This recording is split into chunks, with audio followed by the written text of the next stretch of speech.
This is LBC from Global, leading Britain's conversation with James O'Brien. It is 4 minutes after 10 and you're listening to James O'Brien on LBC. It's a slightly strange morning, no? The sort of, I hadn't heard that story about Gibraltar before. It was as if you could have been in the 1970s, couldn't you? Conversations about Trident, well, about nuclear deterrent, with Keir Starmer committing to Trident, and Spain's claim on Gibraltar. Some stories don't really ever go away, do they? They just sort of bubble quietly on the back of the stove. But this is a relatively new one, and a profoundly important one, I think. The warning from the General Medical Council that tens of thousands of doctors are hoping to quit the NHS and move abroad this year. The General Medical Council is the medical regulator. It's not the BMA, which of course is still engaged in dispute with the government over pay. It is literally the organisation charged with keeping an eye on healthcare in this country. And although the extrapolation of 96,000 doctors quitting over the next year is unlikely to reach fruition, I would say highly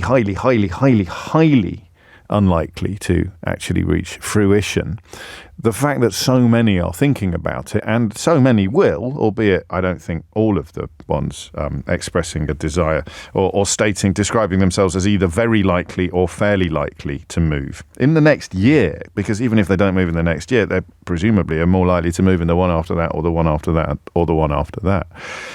And when you think about all of the conversations we have about the NHS and the somewhat belated realisation by me, you were probably, as usual, way ahead of me, that there is, I think, an inevitable grind towards increased privatisation, Wes Streeting making it pretty clear that in the event of a Labour government there will be no brakes being thrown on to that process, at least in the short term. To be fair to Wes Streeting, he did make it pretty clear that he subscribes to what our callers from within the NHS subscribe to when we addressed this issue, I think earlier this week or late last week, and said, yes, we have to, in the short term, use the private sector to really knock the stuffing out of these waiting lists, but it cannot and should not be a long-term solution. I mean, your fingers crossed and everything on that, but I'm not sure that the future will be quite as easy to bring about. Do you know what I always think of at this point? And this is the influence of Mrs. O'Brien. It's something of a figure of speech in our house. Richmond ice rink. I wonder how many people listening to this think that now know what I'm talking about. Richmond ice rink. So Richmond ice rink is a byword for closing something down on the promise, or doing something on the promise that something else will happen in the future. So when they closed the ice rink in Richmond, in southwest London, it was done so on the promise to the people of Richmond that a new ice rink would be built to replace it. And of course, no ice rink ever appeared. We were talking about it last night because they're shutting an arts centre near us, a really historically massively important part of the community, and it's just somehow been allowed by Hounslow Council to wither on the vine. And we popped in last night for the last night, Waterman's Arts Centre it's called, and if it can't be saved, and it's not necessarily 100% over yet, then it would be a tragedy for the people of Hounslow.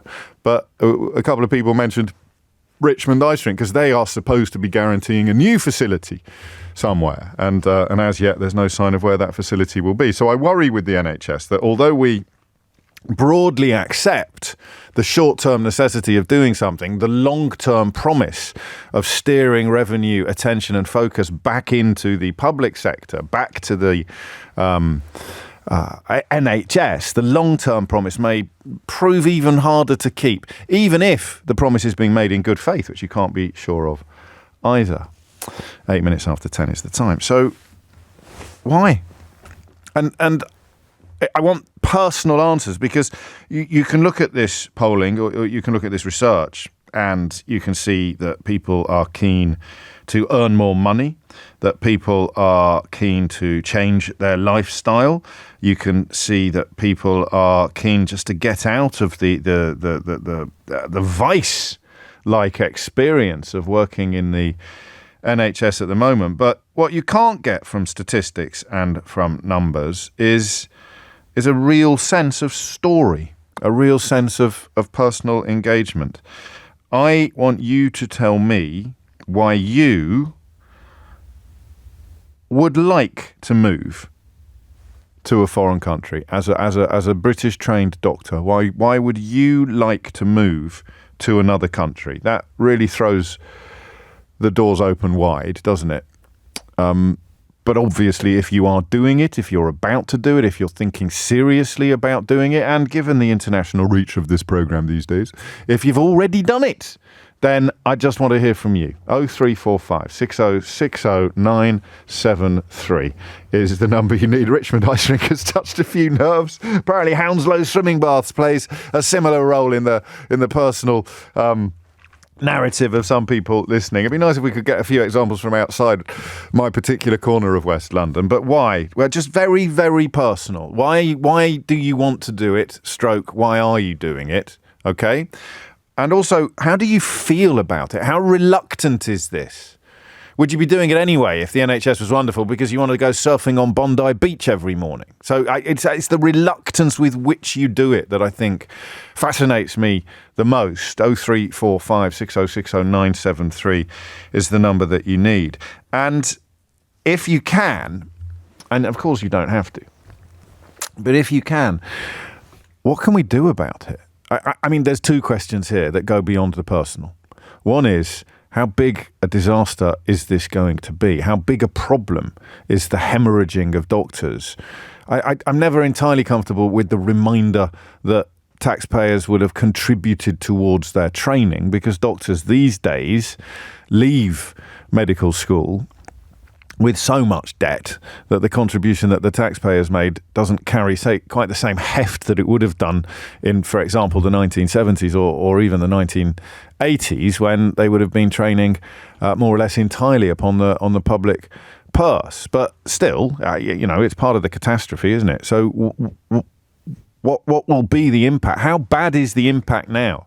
And I don't just mean shortages. If you can do this in your ward, in your doctor's surgery, in your hospital, if you can actually say we are suffering because, people who were part of the team have gone to Canada. People who were part of the team have gone to the United Arab Emirates. And that, you can't, it's a bit like, I presume it's a little bit like a complicated machine. You can change a cog and put a new cog in, but the old cog. Do you see what I mean? I don't know that doctors are interchangeable in the way that cogs are. You will be bringing more to the party than merely doing the job. So, why are you keen to leave? Stroke leaving. 0345 6060 973. What is it doing, this specific problem of doctors departing the country? What is it doing to the place where you work?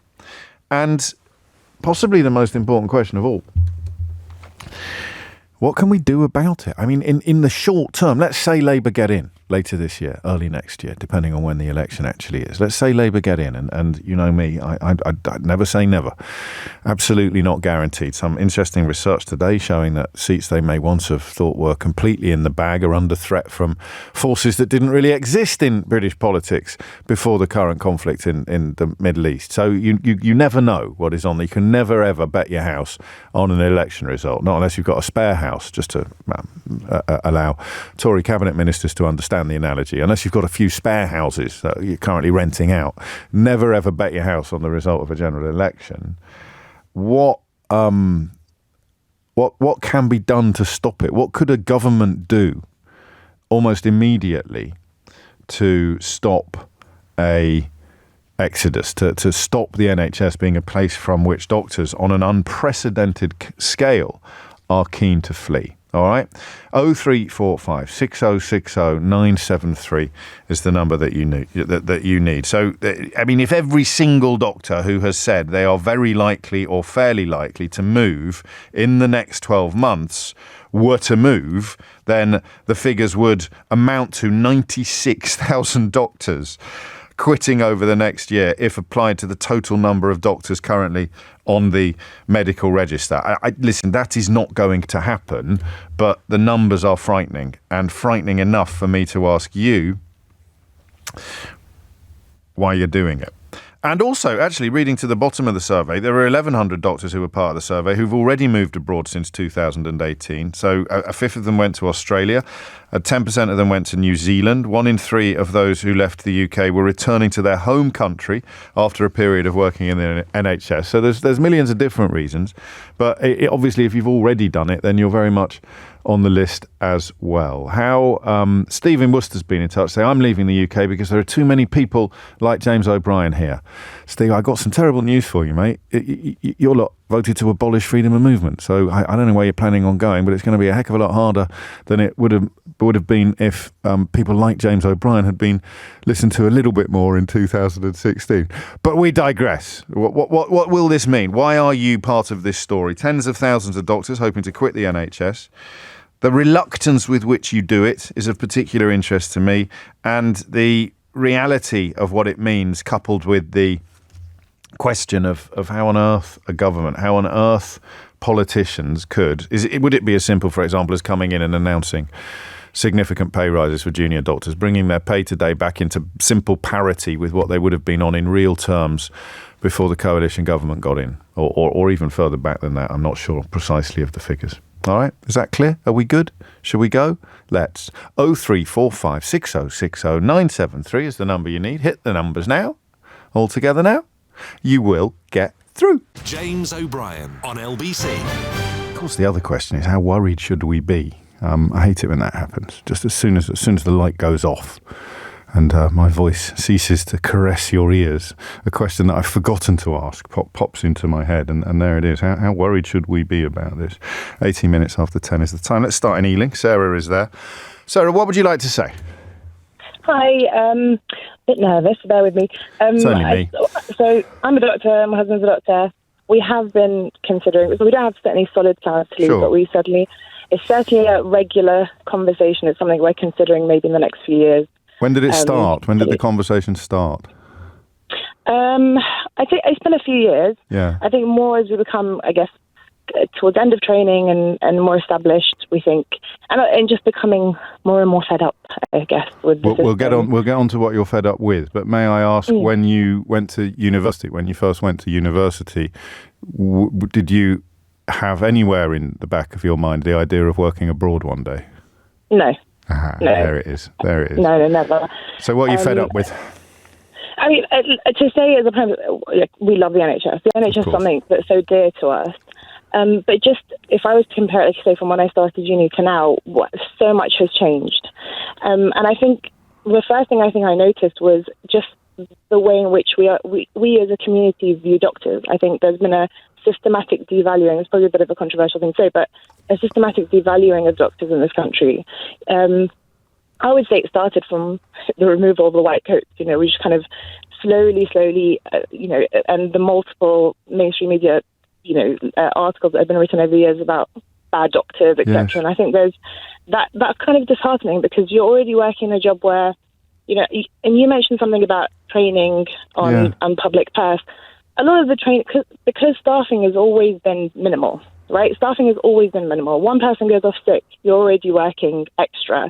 A lot of the training the doctors do, they do on their own time. You stay after hours, you come in on the weekends, you're doing your training on your own time. The rest is just service provision. We call it training. A lot of it is just service provision. And the NHS just to translate, you mean you're doing the job, even though it gets technically filed under training. So everybody thinks you're sitting in a lecture theatre with a pencil and a notepad, watching a slideshow. But in fact, you're working. You're working, and that is training. It's on the job. We should simply just call it on the job training or something like that, shouldn't we? Or how would you explain to me, or indeed anybody else, how that decline in respect that you refer to manifests itself? So the idea that from when you started training to today, the respect with which you are treated has diminished. How would you describe that? What examples would you? I think it's a combination of things. I think it's not one particular thing. I understand patients are frustrated. We understand the patients are frustrated. Yeah. Long waiting times. I'm a GP, so waiting, getting appointments is difficult. Having to wait forever to see your GP because appointments are so short. Or, I've worked in hospitals, my husband's a surgeon, so long waiting times to get an appointment. So people come in and they're frustrated, and we have to deal with that frustration quite a lot. And you can be as understanding as you want, but if you're overworked and you're underpaid and you're dealing with everyone's frustrations, it gets to people. And I think COVID kind of tipped a lot of people over the edge in the medical community. And now we're seeing probably a lot about can I pause you again? Why? Yeah, of course. Was it because you didn't feel appreciated or supported during COVID? So problems that were already in existence became worse, really magnified by those circumstances, and perhaps also by poor leadership. Yes, absolutely. I mean, if pre-COVID, we were talking about winter pressures, having to open up new wards to fit patients in, working extra hours. We were already short-staffed. Everyone, I was a hospital doctor at the time. I remember you couldn't get sick because there wouldn't be enough staff on the ward, and that was pre-COVID. COVID hit, and people were already at their wits' end, and then you're having to work through this horrible pandemic. And I think it really, the morale declined during COVID. And it hasn't gone back up again. And it hasn't gone back up again, not least because of the continuing dispute over pay. I won't keep you much longer. I don't know what you were nervous about. You're absolutely brilliant at this. But one thing I am interested in is how you compare what your life would be like in another country. How do you know what it would be like to be a GP in Australia or Canada or the United Arab Emirates or somewhere like that? So I think, obviously, we spoke about the financial side of things. Yeah. Obviously, it'll be better. So that's easy to establish. You can find out what the pay is. That's exactly. That's published information. I think it's in the adverts. I know Australia is advertising better pay, sunshine, and surfing weekends in actual recruitment campaigns aimed at NHS junior doctors. And the other thing I'd say, look, no doctor, I remember my mum said this to me when I applied to medicine. She goes, if you're going to medicine to make money, then you're an idiot. No one goes into medicine to make money.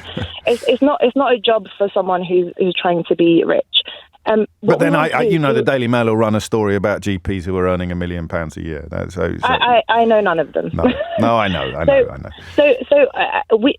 Every doctor I know goes into medicine because they really truly want to do what's best for their patients. And what I think kills our soul the most as doctors in the NHS is being unable to be the best that we can be. Yeah. Working in conditions that don't allow that. If you give me a job that says you can do what's best for your patients, you have longer appointment times, and you're going to be valued, and the resources are there. It's fine. I can see my patients for 20 minutes. I can have a proper chat with them. I can refer them, and I know they'll be seen within a reasonable amount of time.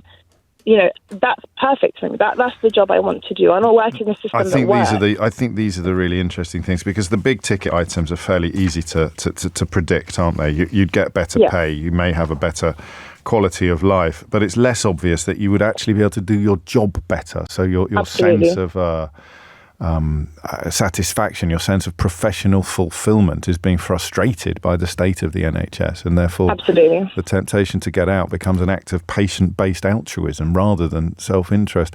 And finally, Sarah, the reluctance issue. How reluctant? Because I sense that you're, to use one of my favourite percentages, it sounds that you're 52-48. It's not it's not actually certain that you will make the leap, but it's likely to become more attractive in the coming months, not less attractive. So how reluctant would you be? How reluctantly would you leave these shores? It would be reluctantly. I mean, we've lived here all our lives. Families are here. We're settled here. We'd leave because, the frustrations become more, the negatives are what more than positives. If we had jobs where we felt happy, getting paid what we feel like we deserve, and being able to do what's best for our patients here, then we would stay. Absolutely. And there it is. So it is. I mean, there'll be so many different categories here, and I want to explore as many of them as I possibly can. But that's a really interesting one. Thank you so much, Sarah, because it's not all things being equal. I'm having a look at where in the world I'd most like to work. I don't think Brits are very good at that. We're probably getting worse at it because so many opportunities for international employment have been taken away from us, but not in the examples that I've offered in what I suppose you could loosely describe as the Anglosphere. But people from other countries, notably in my own experience, Australians, will often think of a 10-year stint or even longer, or moving forever to somewhere else. We tend not to do it as much in this country. Doctors in my life are by far the qualified professionals who have done it more than any other. I've got a few friends in the media that have done it, but I know off the top of my head probably half a dozen doctors that have made the leap over the last 20 years. And some of them are doing it because they really wanted to live in Australia. Sarah is describing actually really wanting to be here, but not being able to put up with it anymore. 27 minutes after 10 is the time. You or I think our next caller is the husband of a doctor, so I should have included that invitation as well, because of course the doctors are busy toiling, or many of them are. So family members, especially family members that would be involved in any move, more than welcome to contribute as well. Yusuf is in Sheffield. Yusuf, what would you like to say? Thanks for taking my call. It's actually a very good program, and I do my best. To be honest with you, your earlier question, when you said how worried should people be, yes. and the answer is everybody should be very worried, really. To give you an example, we live abroad at the moment. I'm obviously here on holiday. Right. We left the UK for nearly 2 years now, and frankly speaking, and we have a WhatsApp message. My wife has a WhatsApp message for doctors in UK. A group, a WhatsApp group. Yeah, group. Yeah. Yeah, that's right. And there are 300 plus doctors who are already moving or planning to move to UAE and Qatar already. They've done their visas. They're waiting for their licenses at the moment. That's 300 confirmed doctors who got their offers ready to move abroad. And every single week, there's one new doctor trying to move in. What do I need to move in? What qualifications do I move in? It's that bad at the moment. And people don't understand this. It's really, really bad. We're actually, the country is facing a brain drain. And there's lots of reasons for it. Primarily, it's just the pay and progression, really, at the moment, really. I mean, to give an example, we obviously been living in the UK now for nearly 20 years now. We left 2 years ago, and we saved enough money now that we are planning to buy a house within next year. So instead of actually planning to put a mortgage on and pay 30 years on interest, basically, we're planning to buy a house outright. Just the amount of money we can save. Wow. Working as a doctor abroad. Was that what were the main reasons behind the decision to move? I mean, money. Money is but it's just because my wife obviously she was a GP before. She graduated in 2017. She did GP training back then, and working as a salary doctor, she felt like she wasn't able to progress quickly because obviously you have the GP partners who are in charge of the pay scale and money. So the lion's share of the money goes to the GP partners because they own the practice, and then the crumbs fall on to the salary doctors. Yeah. Whereas abroad in the Middle East where we live now, there's no private sector for GPs. Everything's owned by the government, and you get paid handsomely for the job you do. So you basically you go to the job and you get hit straight away with a huge chunk of money, and then you work there for a year, and then you get another pay scale literally on the same level as a GP partner. And that's one of the reasons why a lot of people are moving abroad at the moment, because why wait 6, 7 years, 8 years to be a partner when you can get the same money within a year, really? Yeah, I mean, you're making quite a cool calculation. I mean, so I don't think it was a particularly reluctant process for you and your wife. Is that right? I mean, you looked at the world. You're a citizen of the world. You looked at the world and thought, where will our qualifications be most valued? And off you went. Exactly. And the thing I want to say is there's a couple of things the country can do actually to stop this brain drain. One, just make the medical professional attractive again. It's almost like we diluted. No kidding, Sherlock. It's mad, isn't it? Yeah, it's just junior doctors, for example. They've been striking over for months and months and months. How hard is it to say, all right, you know what, we'll pay you what you want? That's number one thing. Number two, this dilution of medical professions. Now we have PAs now. I don't know if you know this. We need to do a phone-in on PAs, actually. Yeah, it's really killing. Yes. It's so bad. You have no idea. I mean, a lot of doctors could talk about that. And number three, this whole waiting list thing that we have at the moment, why would a doctor who is actually burnt out, working on his own in a ward, being told, all right, can you stay behind? Can you do extra time? Can you do overtime?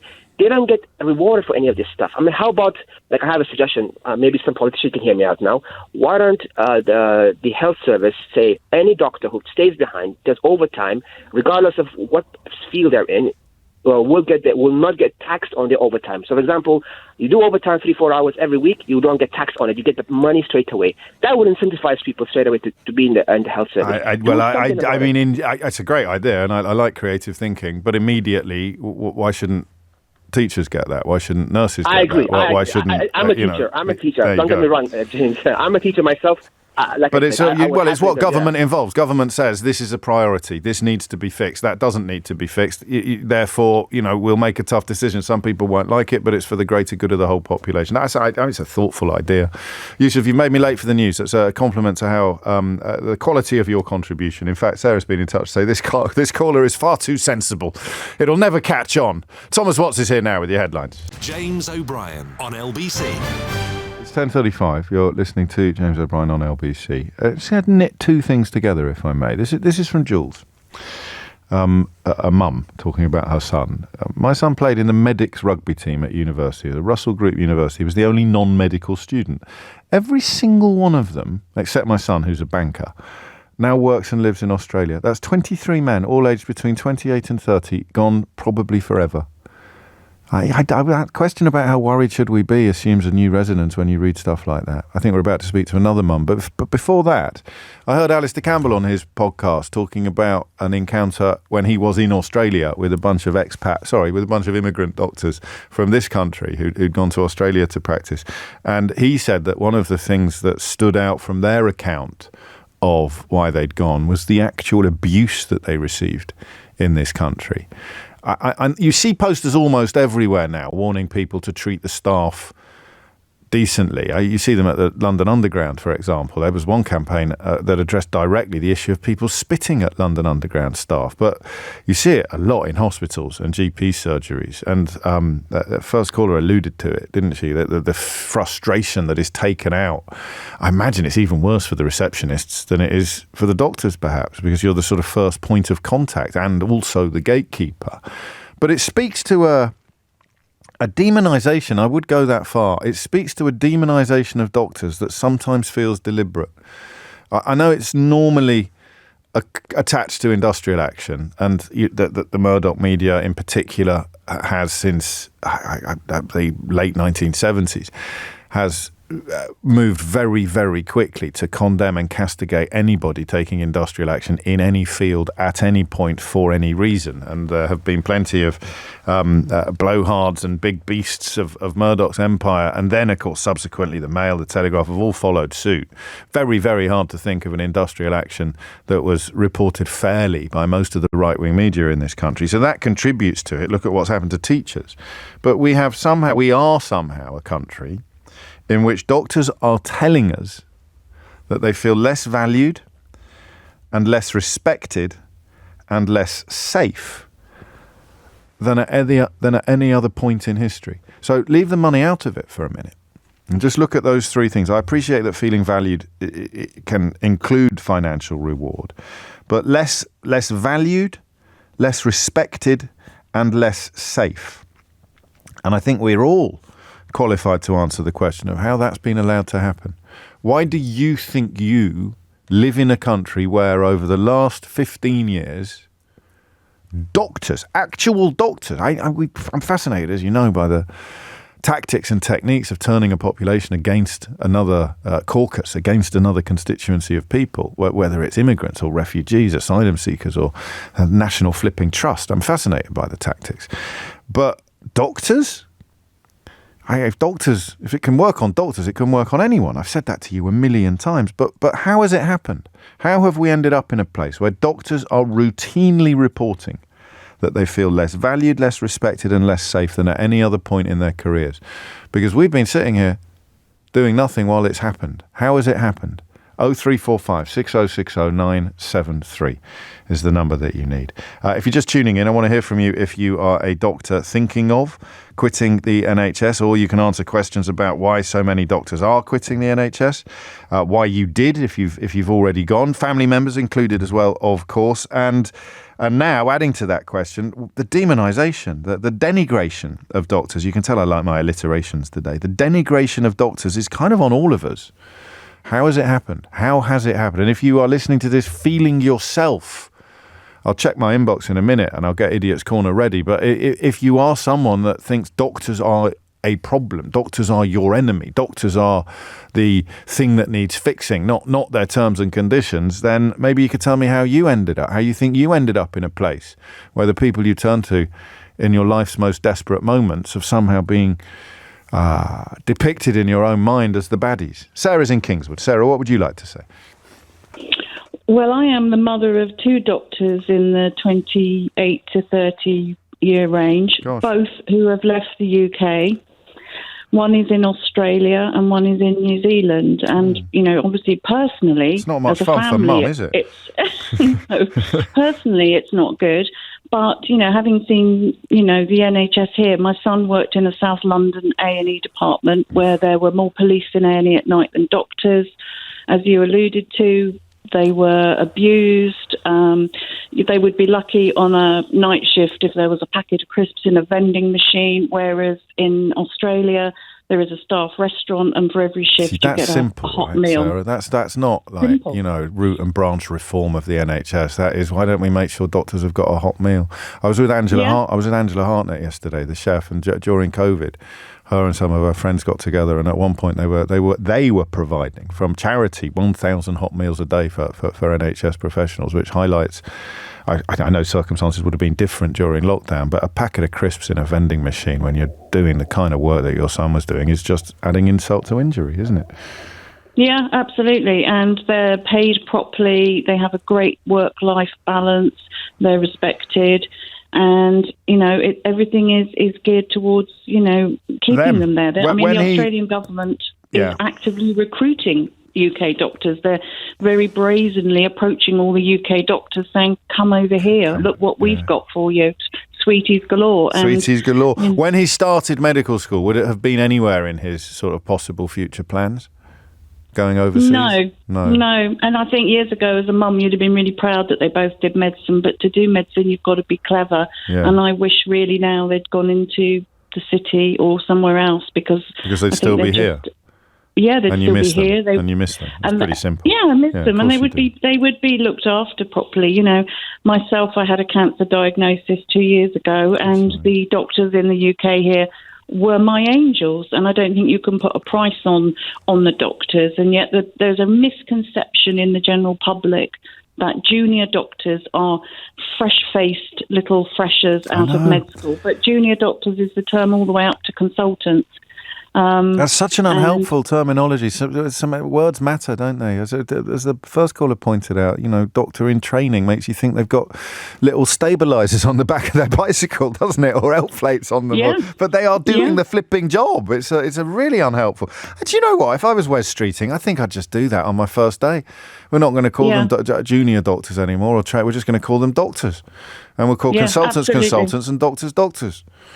It may need a bit of work, this, Sarah. I mean, obviously, I've just come up with it at 10:43 on a Friday morning, but there's got to be some improvements that can be made in this. It's a very simple thing that costs no money to change the name, but they can offer as many more medical school places as they want, but it's a big colander, and they're all just dripping out the bottom, and so putting more money into putting more medical school places in is not the answer, because it's the system that's broken. And do you think, I hesitate to ask you this question because the weekend is around the corner and you're feeling chirpy, but do you think they'll ever come back? One possibly, my daughter possibly, not my son. There it is. Sarah, thank you. It is 10:43. You're listening to James O'Brien on LBC, where we're looking at the potential further exodus, actually. Not exodus, is it? Further exodus. Escalating. Oh, that's nice. Escalating exodus. I've got all their albums.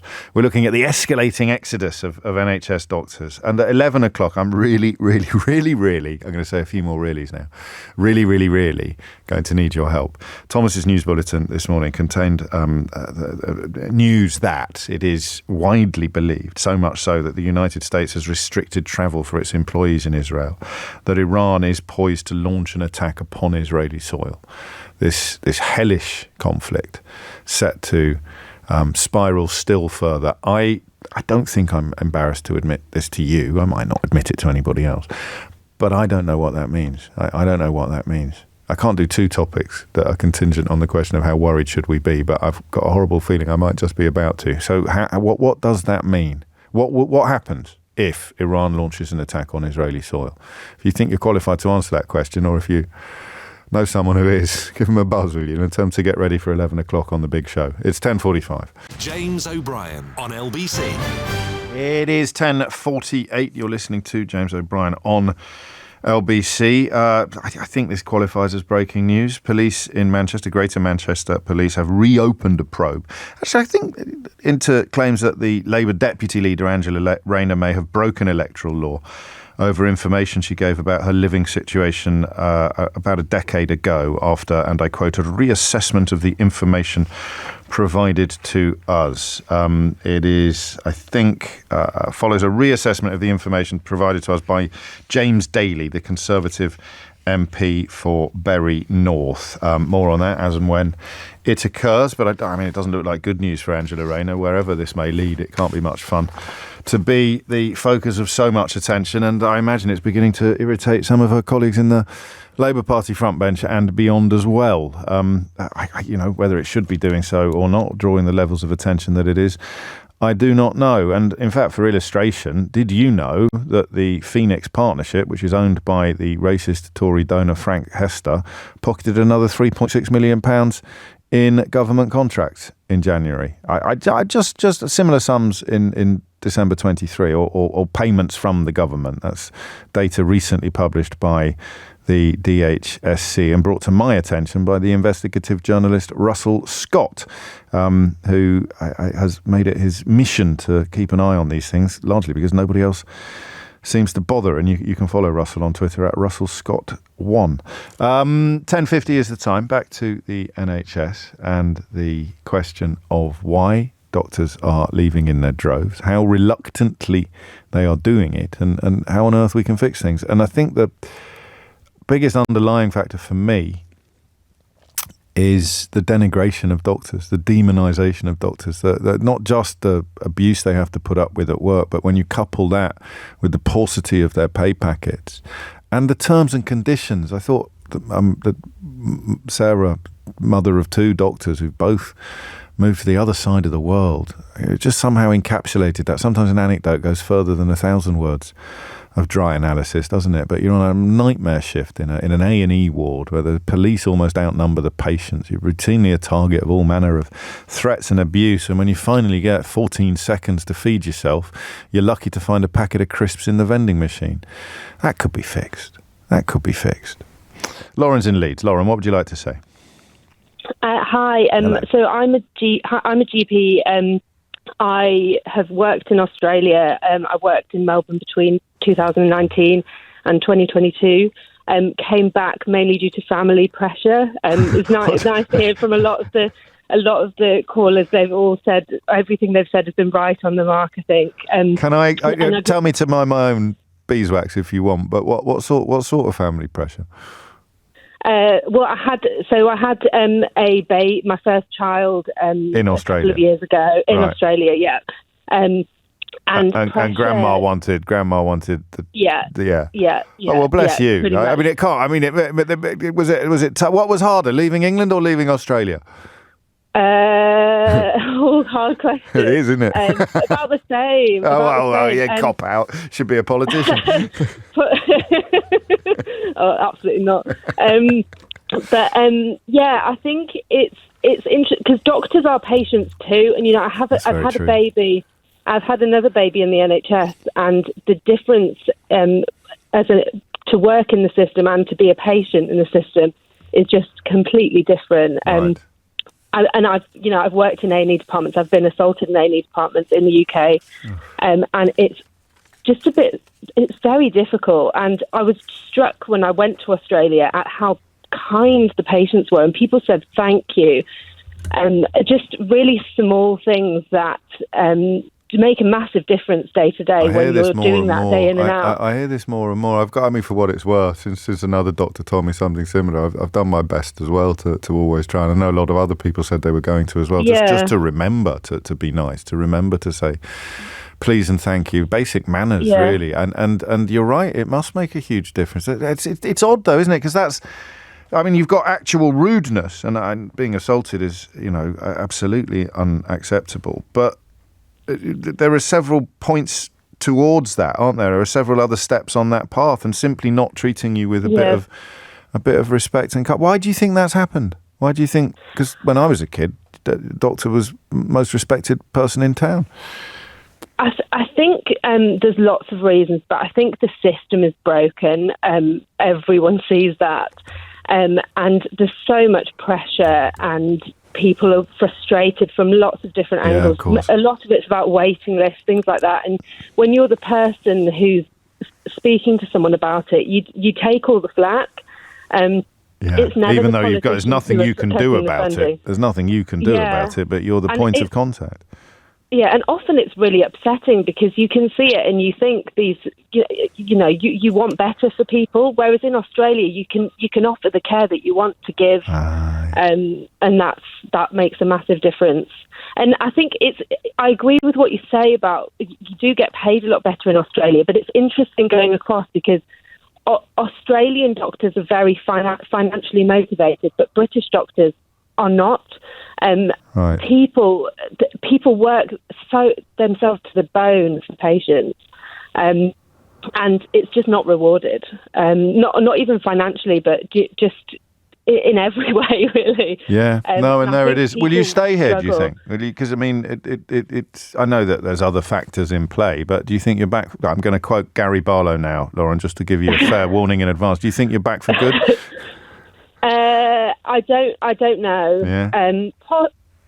It's hard because it's hard being away from family. Of course. And my partner, he does have family in Australia, but he has a wider family here in the UK as well. Okay. Like both sets of grandparents here, and it's what do you want for your children is really the question for us. And I think it's not clear either way where we fair go. enough. No, well, that's why the polling that we're looking at says very likely, fairly likely, not likely, quite likely. What was the difference, very briefly, in maternity leave or maternity arrangements if having a baby in Australia and having a baby in England as a working doctor? So I'm a GP, so it's a bit different because I was self-employed, so I didn't get maternity pay. Okay. And it's difficult with the immigration and things. But the maternity care was absolutely fantastic. Because brilliant. And Numbers, isn't it? More doctors and more attention. Thank you, Lauren. I'm crikey. I didn't expect that. Gone both ways. And obviously, if it was a decision made entirely on terms and conditions and working environment, Lauren would still be in Australia. 10:56 is the time. Sarah's in Leicester. Sarah, what would you like to say? Hi, good morning. James. Hello. So I'm just wanted to talk about, moving abroad. My husband and I have made a decision.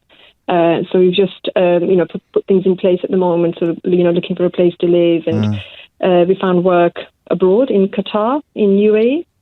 And our decision was purely based on just, the work-life balance. My husband's a GP, he's a salaried GP doctor. And it's just increased over the years. He's been working, for the NHS for the past 18 years, and it's become unmanageable. And he's seen the difference from 18 years ago, how it was like to now. And I think I agree with the previous caller in terms of just not being appreciated. And his practice is 18,000 patients, and they have 3 doctors trying to manage the workload. That's absolutely bonkers, isn't it?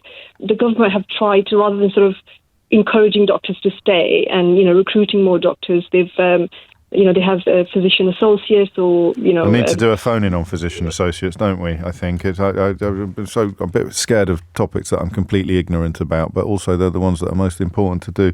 I sense, Sarah, that it's not. There's not like a breaking point for you and your husband. It's more an incremental process, a sort of death by 1,000 cuts, as it were, if you pardon the pun. And that eventually, one of you starts the conversation, and you realise that you're both ready to knock it on the head and sling your collective hook. Yeah, 100%. I mean, you're waiting for things to change within the NHS, and they haven't. And just coming back to the physician associate, once they see the patient, they have to go back to the GP to, talk about the patient, make sure that it's been managed okay. So that's added to the workload of already, overworked doctors. And you have receptionist staff who are, abused daily basis because people can't get appointments. Not realizing the fact actually, managing 18,000 patients, for 3 doctors is a lot of work. No, and then you have the social media, the mainstream media rather than blaming the government of how they've managed the whole NHS, blaming doctors Yeah. So I think doctors have been, made a scapegoat really. They clearly are. I mean, the numbers issues. the numbers are entirely on your side. Did you say you were going to Dubai? No, sorry, to Qatar. Qatar. What are you most looking forward to about your new life? I think just spending, some family time together. I think, people don't know in terms of, the doctor's workload, and, a few of your other callers have also said in terms of, they say, you have 10-minute appointments with each patient. It's not enough time to manage somebody, especially, a difficult, complex case. Interesting. I'm moving abroad so I can do my job better. Yeah. You're the second doctor to tell me that. Yeah. I'm going abroad so I can do my job better. Yes, 100%. Because my husband comes home and he feels like he's not giving his all to the patient. Yeah. And it's not about the money. He's not interested in the money. It's about I don't mind doing if he is. your job the best you can. Yeah, doing the job your best you can. And the system that we've created somehow prevents people from doing that or pushes back against them. Sorry, bon voyage. And what a shame, There it is. Quite a few more people keen to talk about this, but I suspect that we've looked at the recurring themes, and I need quite a long run up to the next subject because I sense it's a very, very important question, and yet sometimes it's the really big stuff that proves hardest to unpick. Who would be best qualified to answer the question of what happens if, as it is being reported today, or rather the threat being reported today becomes a reality and Iran attacks Israeli soil? We've discovered over the last few months that people do in this field know what they're talking about. Let's see if they can step up to this particular plate. James O'Brien on LBC. It is 3 minutes after 11 and you're listening to James O'Brien on LBC. Help needed. Actually, should we do? I'll do a little bit of fun first. I'll give you a missing word round on the headline. This is one of my all-time favourite missing word rounds. Actually, are you ready for this? Navy to hire recruits who cannot blank amid staffing shortage. What do you think that is? You can actually send messages on this one, but don't cheat. If you cheat, you spoil it for everybody. But you can WhatsApp 0345 6060 973. Do you know, sometimes I say that number in my dreams. It's like, do you have anything like that? It's, on an advert, you get an earworm. Imagine if you say the phone number to the radio. Nick never says it at all. I take a different approach on this particular presenting tactic, but. You say the phone number. It become like second 0345. There's children that can say it. So people have sent me clips of their children, almost not singing along to the jingles. We go 345 6060 973. Not me, but VoiceOver Man. When VoiceOver Man does it, children hear it in the car so often that they memorise it. But here it is, a missing word round today. Navy to hire recruits who cannot blank amid staffing shortage.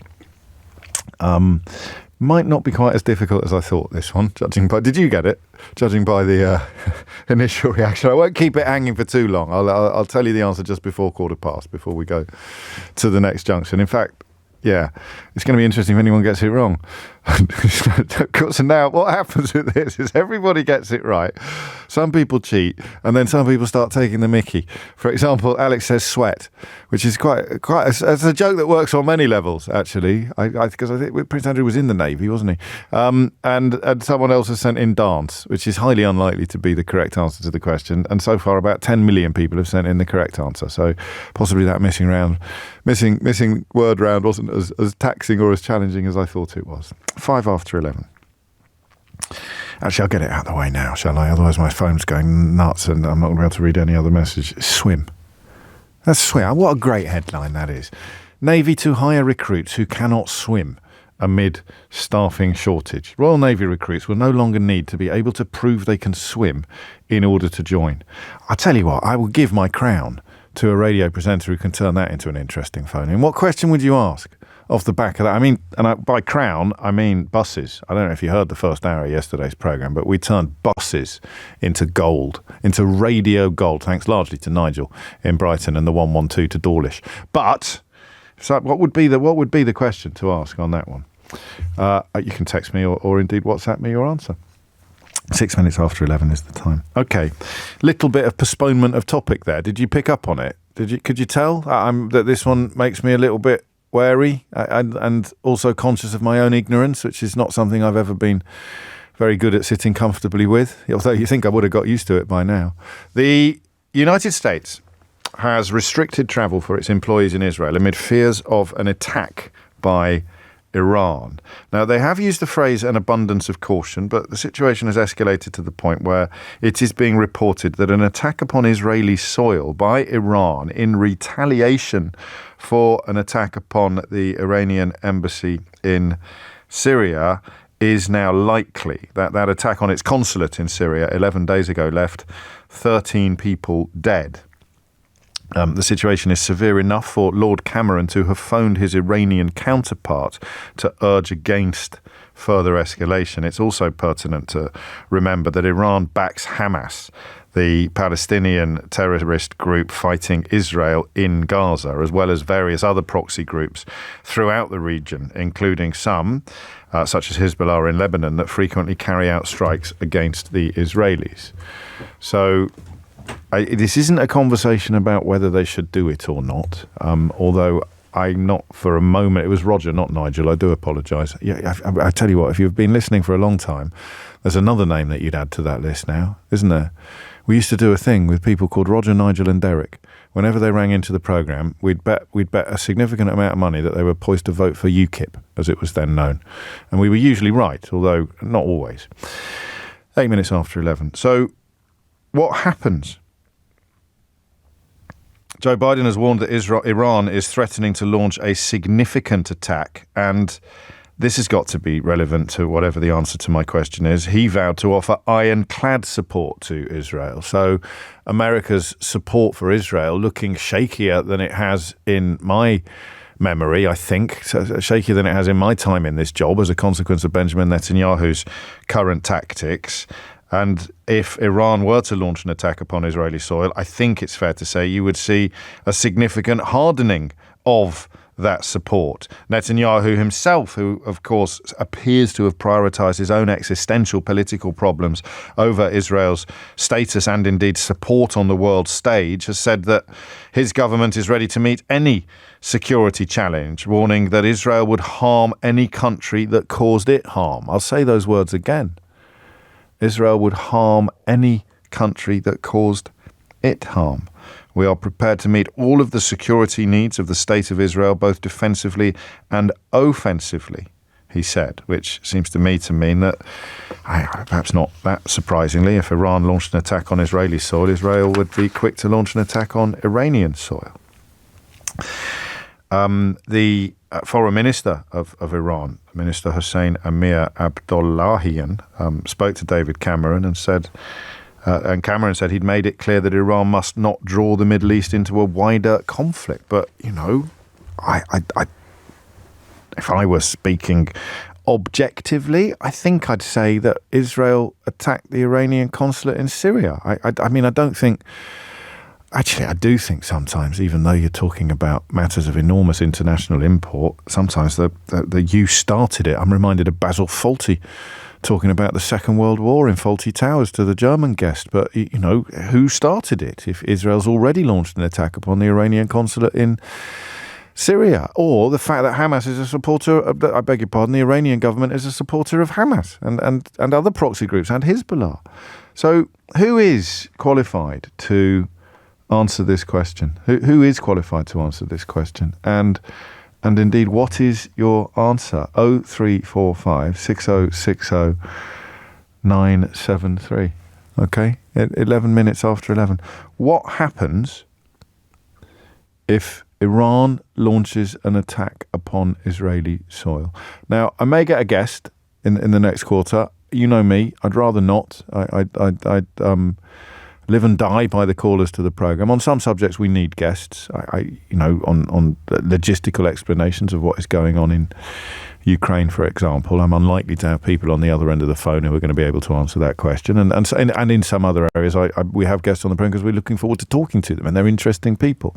But on this one, it seems to me that the level of engagement with the situation in the Middle East has been so high that we will not necessarily be asking the question in vain of what actually happens next. And this is different. This is an escalation. I'm familiar with the rockets that are routinely fired at Israel by Hamas from Gaza. And it's also important to point out that they are almost always scuppered by the Iron Dome defences. But this is different. This is a government. This is a sovereign nation. This is Iran, essentially threatening to attack Israeli soil as a retaliation, because these factors are all really interesting and important, as a retaliation for an attack on the Iranian consulate in Syria. Antony Blinken, the US Secretary of State, has spoken to the foreign ministers of China, Saudi Arabia and Turkey to argue that further escalation is not in anyone's interest. I know what you're thinking. This is one of those stories where the more we talk about it, the bigger it gets, right? I mean, what the heck? The Secretary of State is phoning China, Saudi Arabia, Turkey. China and Saudi Arabia, of course, key players in this field, telling them that they must exert their influence on Iran to stop this from happening. And at the moment, we don't know what any form of reprisal attack would take, nor whether it would come directly from Iran or via one of its proxies. But we do know that an Iranian official has warned Israel's embassies are no longer safe, suggesting that a consulate building could be a possible target. I cycled past the Israeli consulate, the Israeli embassy in London this very morning, and there is a heavily armed guard outside, much higher than there is outside any other embassy. But that actually didn't resonate with me until I just read that line to you then. That gave me chills. I'll be honest with you.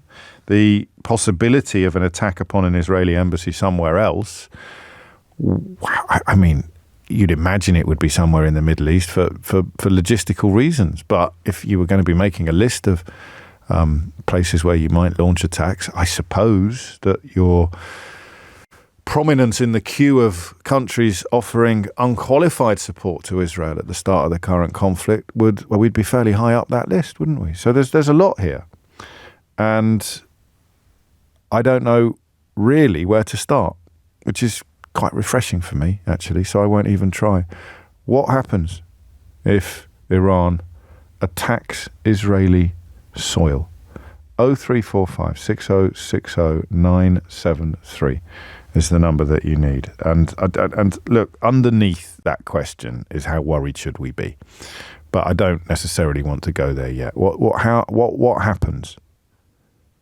The answer might be nothing, but it might be something pretty spectacular. And I sense from the diplomatic engagement that is very much the fear. The UK Foreign Office, if you're interested, has also updated its travel advice for Israel to state that the country's government has raised the possibility of an attack on Israeli territory from Iran, and that such an attack could trigger wider escalation. So there's the technical term. What is, or what would, a wider escalation look like? Okay? 0345 6060 973. James O'Brien on LBC. 18 minutes after 11, and I'm going to read you this from Jerry, because quite a lot of you are making this point, but I do want to go a little further than the question of justification and look instead at the issue of escalation.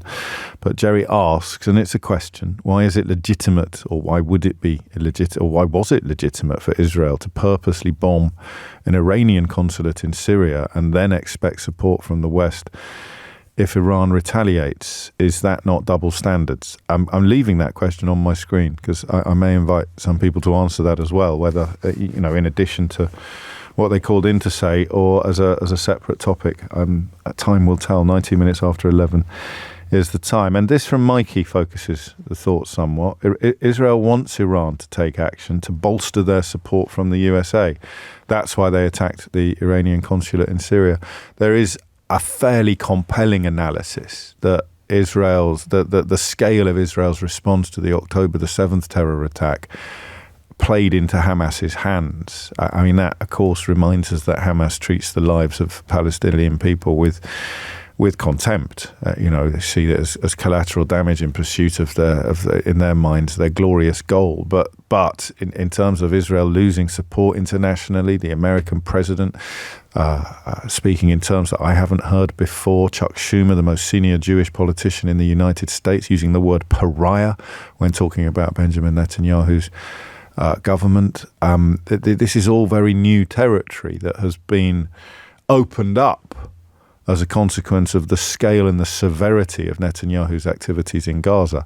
If you turned that around and looked at the coin from the other side, if Iran responds to this perceived provocation from Israel by possibly attacking an Israeli embassy elsewhere in the world, then that may be, to just expanding on Mikey's point, that may constitute a temptation to fall into a trap from the other side of the conflict. Shaz is in Richmond to kick things off. Shaz, what would you like to say?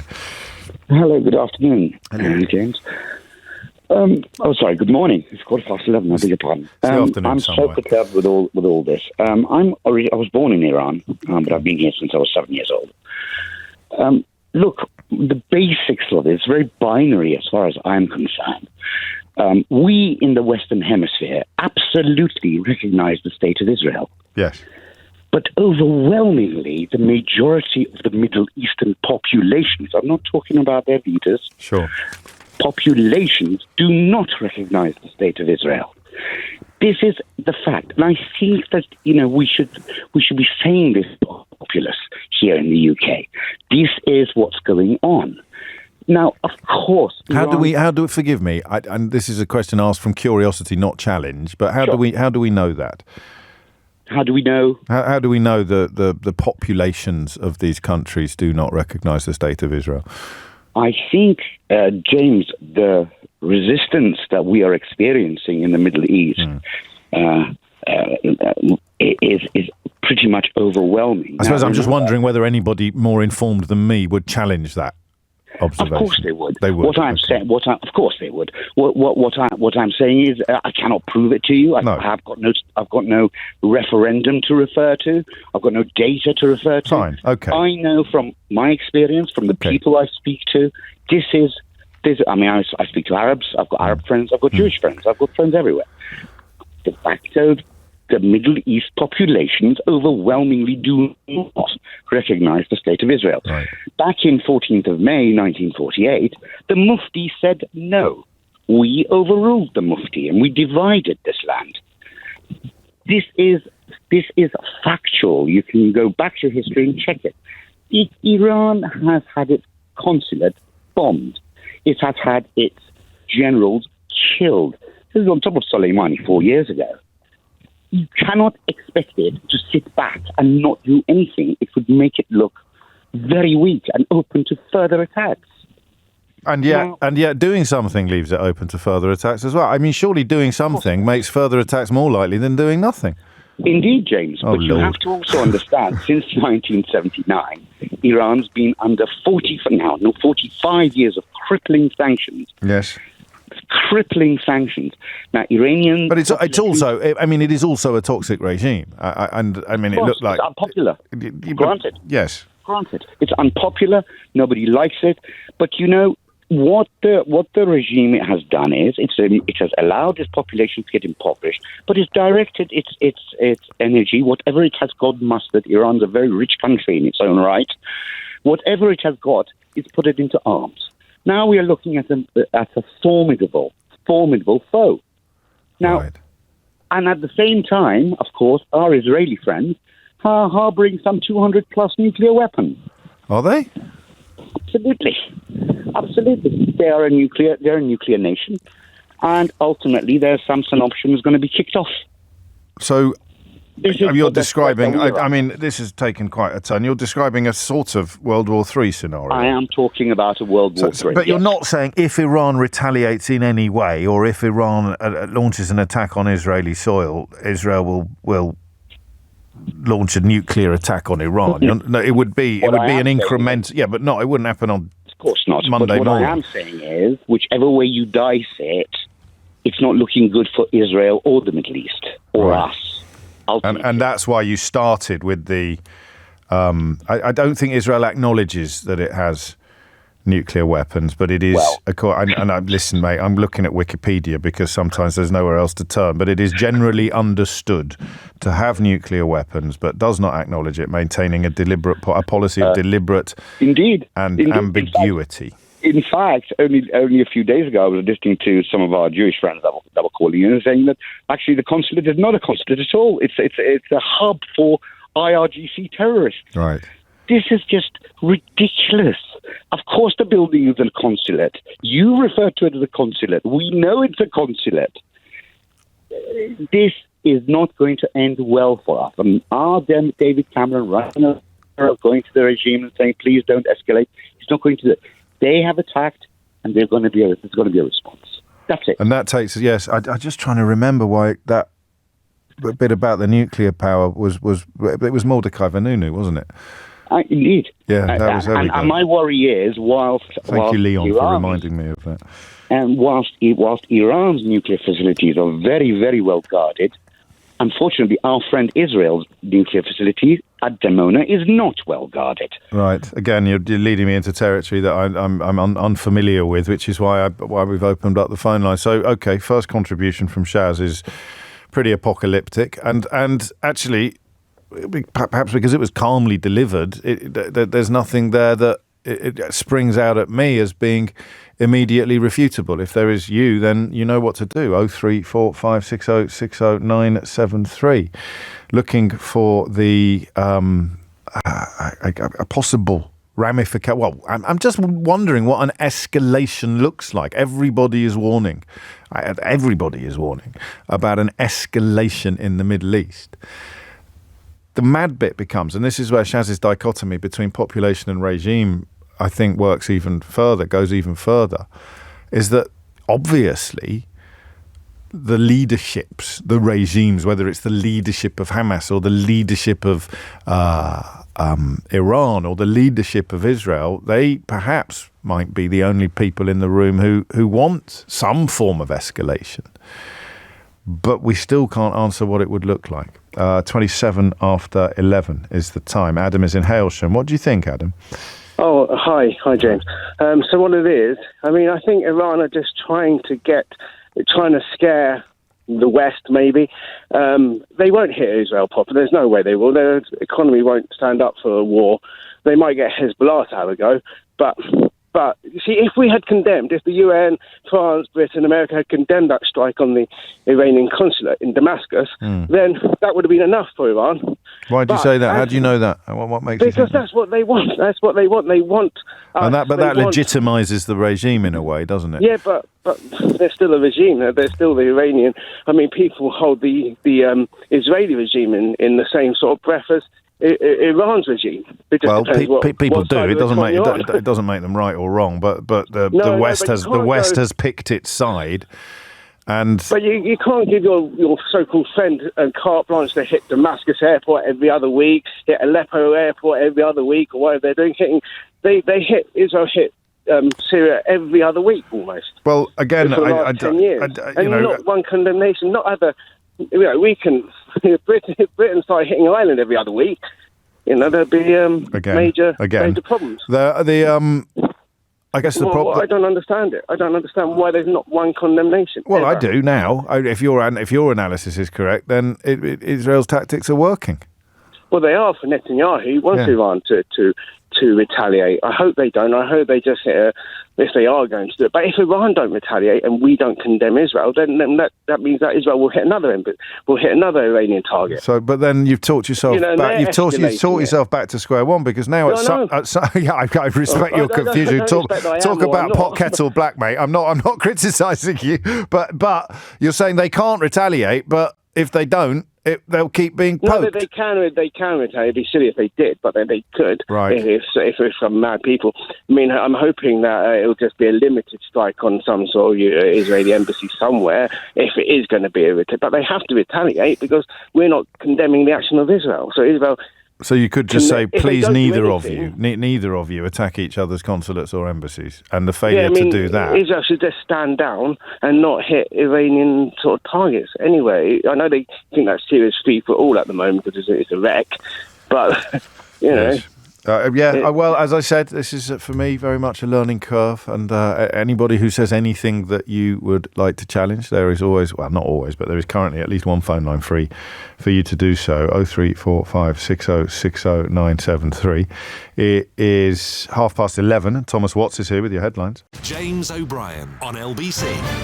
It is 11:33, and it is a question where we're having to trust each other a little bit, because it's not something that I have particularly a great knowledge about or easy answers to. And yet it is a matter of immense import, not least because the warnings coming of an escalation in the Middle East are coming from the highest possible places. The US Secretary of State, the UK Foreign Secretary, the former contacting the foreign ministers of China, Saudi Arabia and Turkey. The latter on the phone to the foreign minister of Iran, making it clear that Iran must not draw the Middle East into a wider conflict. So let's add that phrase to the mix. It's not just what will escalation look like or what will happen if Iran launches an attack on Israeli soil, but what does that mean? What does David Cameron mean, do you think, when he talks about Iran drawing the Middle East into a wider conflict, which is a pretty chilling phrase at the best of times, isn't it? 35 minutes after 11 is the time. Let's go to Ahmed. I'm going to read a bunch of texts first, and then we'll go back to the phones. And I'm going to read Peter's first and remind everybody listening that I can only work with the phone calls that I get. So Peter's been listening to the same show as you and writes, Hamas and Iran caused all this, yet Israel is the monster. Listen to yourselves. The smallest religious group is being annulled in front of our eyes, all because they protected their people. I just can't believe the level of hate and the biased nature of this conversation. I think I would I challenge those accusations, Peter, but I completely respect your right to make them. If you wanted to explore the issue further or explain yourself a little further, you'd be absolutely very, very welcome to. But I also will read the other messages that are coming in. Good morning, James, writes Agatha. What happens, obviously, is that all Western politicians and countries will confirm that Iran is within its rights to defend itself. And I think by the way you've added right with a question mark at the end of that, Agatha, we can conclude that you are being somewhat sarcastic. This smacks of rank hypocrisy, says Ben. Israel is justified to respond to the Hamas attack, but Iran is not justified to respond to Israel's attack on its embassy. That is part of the logic that makes me wonder whether I've missed something in Peter's broader point. Damir reminds us that strictly legally speaking, Israel's bombing of the Iranian diplomatic mission in Syria is not a provocation. That's a criticism of the word I used. It's an attack on Iran's sovereign soil. Nikki makes a powerful point. All these men ringing in, declaring Israel and Iran to be the same. Tell that to the women or the LGBTQ plus community. I like Nikki's description of her location as Kent and EU. How does that work? And why can Israel repeatedly bomb sovereign nations, Syria, Jordan, etc., with impunity? What if Iran or Turkey decided to bomb a building in Israel because it housed people they wanted to eliminate? I see that again in the light of Peter's criticism. So that is a question that is being asked. And if you were to answer that question, then I'd be very interested to hear it. Ahmed's in Leighton. Ahmed, what would you like to say? Yeah, and the previous two callers were quite good callers. I mean, thanks, mate. We do our best. But basically, I mean, from they've already spoke already about the political situation. But it can go one of two ways. It can either be, Iran will fire a few missiles, they'll get, intercepted, and that will be the end of it. Or it could escalate to, God forbid, if Russia gets involved, it could end up as a nuclear war. Well, is there anything? There must be things in between. No, I mean, we say that. I mean, that's, I think that was a very human reaction. But in reality, with nuclear war, things, it's like if two people are having a duel. It's the first one who fires a shot who will win. We don't know, we don't know for 100% certain that Israel is a nuclear power. We certainly don't think that. No, I mean, when I say nuclear war, I'm talking about global nuclear war. I mean, I think there was somebody interesting. He said the First World War was won on the land. The Second World War was won in the air. And the Third World War will be won in space. Okay. Who said that? Basically, the first one to knock out all the satellites, they're going to be the winner. And it's going to be very, very quick. A final question. I sound like Chris Tarrant. How likely do you think it is then that Iran retaliates at all, whether it's the nothing burger under your first analysis or the apocalyptic nuclear war ultimately under your second analysis? How likely do you think it is that they do nothing? Well, I think they're going to fire off some missiles. You do, and then we'll see what happens. It will depend on damage, I suppose. I mean, these are brutal, cynical conversations, but I doubt that America will shift its position much unless Iran succeeds in doing something pretty awful to Israel. Yeah, but I'd also just from a religious aspect, I'd also like to say there's a lot of apocalyptic prophecies in Judaism, Christianity and in Islam. Yeah, all the Abrahamic religions are quite big on apocalyptic prophecies, aren't they? Yeah. Why is that relevant? Because, this is about human beings as well. Yeah, okay. So you're reminding us that when religious fervour either gets a grip or is used to justify behaviour, then any attempts at logical analysis become a little bit redundant. Thank you, Ahmed. This question of what escalation would mean, what escalation would look like, I really want to steer you towards that, not the question of whether Iran's putative attack upon Israel would be justified. Actually, no, that's not fair. If you want to tell me why, what the difference is, because this would be helpful for a lot of people getting in touch, what the difference is between, some people are pointing out that when we launched missiles into Yemen, we insisted it wasn't an escalation. So, one side does something and say it's not an escalation, and the broad Western consensus becomes it's not an escalation. The other side does what appears from the outside to be very much the same thing, and the broad Western consensus is that is very much an escalation. If someone can unpick that, I'd be very grateful on both a personal and a professional level. Amin is in Peterborough. Amin, what would you like to say? How you doing, James? First time caller. Welcome. You picked a nice, easy topic to break your duck, right? To make your debut. If I'm honest, I've been trying to get to you on a number of occasions with regards to the whole Israel-Gaza issue. But if I'm gonna try and keep it nice and concise. Well, if you would focus on the questions that we're asking today, and then we can do the other stuff next time we're talking about it. Yeah, not a problem. So my theory is this. And there was an example I gave to your call handler there, which was Israel's kind of reasoning behind attacking the embassy was because, as you've mentioned, Iran is supporting or has been supporting Hamas and Hezbollah over a number of years. So that's their justification as such, right?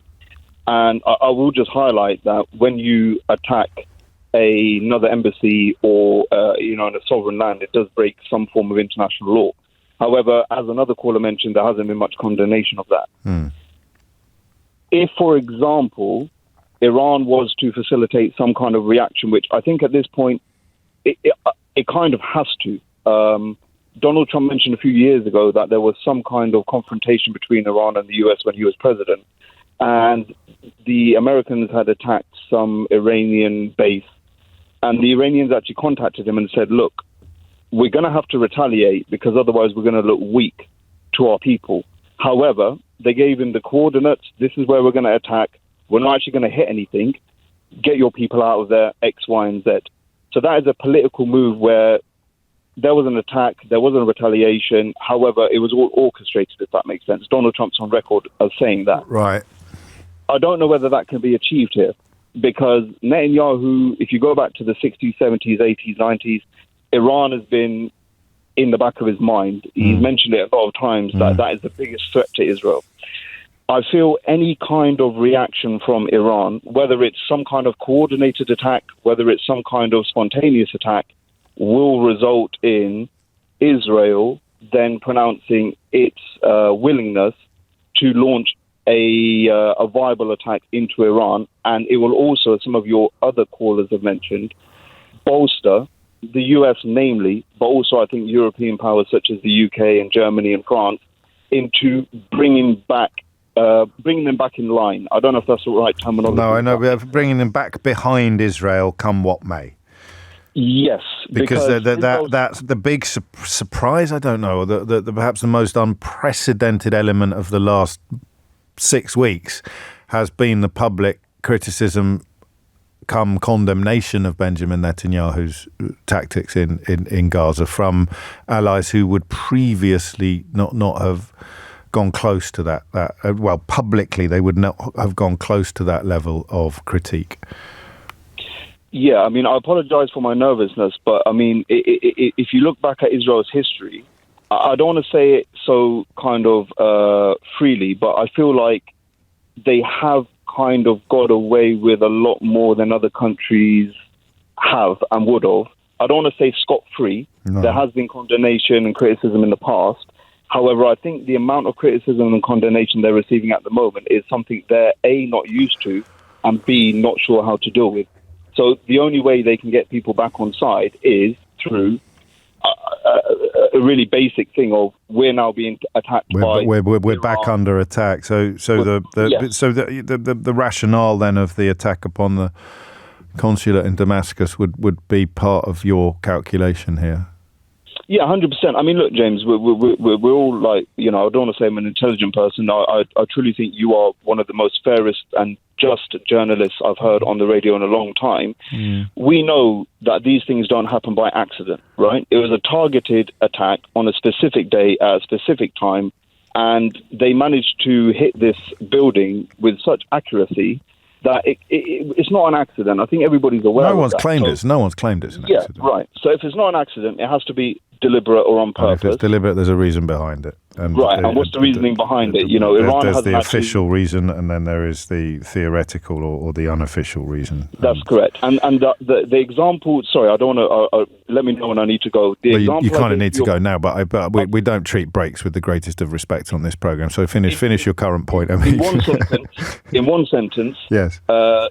Similar situation. Ukraine is resisting the Russian attacks and occupation at the moment for various reasons I won't get into. Yes. It's not part of NATO, and the UK and the US and many European countries support it.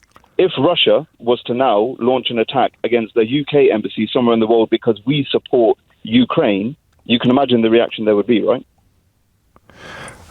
Yeah, of course I can. It's a rhetorical question, and I understand why. Speaking of non-rhetorical questions, one of my favourite contributors via Twitter, who has a background in diplomacy, foreign policy, national security, Andrew, has messaged to say, 2 questions worth considering. What is the USA telling Iran and Israel behind the scenes? And what are Iran's and Israel's likely reactions to what they are being told by the USA? And somewhat optimistically, Andrew wonders whether any callers might have insights into that. I mean, listen, you know me, in for a penny, in for a pound. You'd be saying, don't escalate. And quite what they would be saying in response to that, I don't know. Well, they started. They're probably both saying, well, they started it. It's 11:46. James O'Brien on LBC. It is 10 to 12. This is important, and my apologies for not making this clear up before, and my gratitude to Jamie for putting it in very easily understood language. Consulates are off limits unless they are being used for military purposes. It is not merely that Iran backs people opposed to Israel. They used the consular annex for military purposes, and therefore the answer to the question of why one country can do it and the other country can't is pretty clearly established in the contention that one country is using that building for military purposes and the other country is not. So we can be fairly confident, for example, that the Israeli embassy here in London, in Kensington, is not being used to either orchestrate or facilitate military attacks anywhere, frankly. So that's very, very important, and it's a flipping good job that you reminded me of that, because it's a huge piece of this unfixable jigsaw that had almost disappeared in the first parts of this conversation. Jason's in Belsize Park. Jason, what would you like to say? I guess I wanted to see if you can approach this from kind of 30,000 feet, because once you get into, like you just said, the jigsaw, the nuance of which there's so much, it's very easy to get lost. But for me, I think it's pretty simple. And again, the context that's important, and you're the first to continually remind us, 2 things can be true.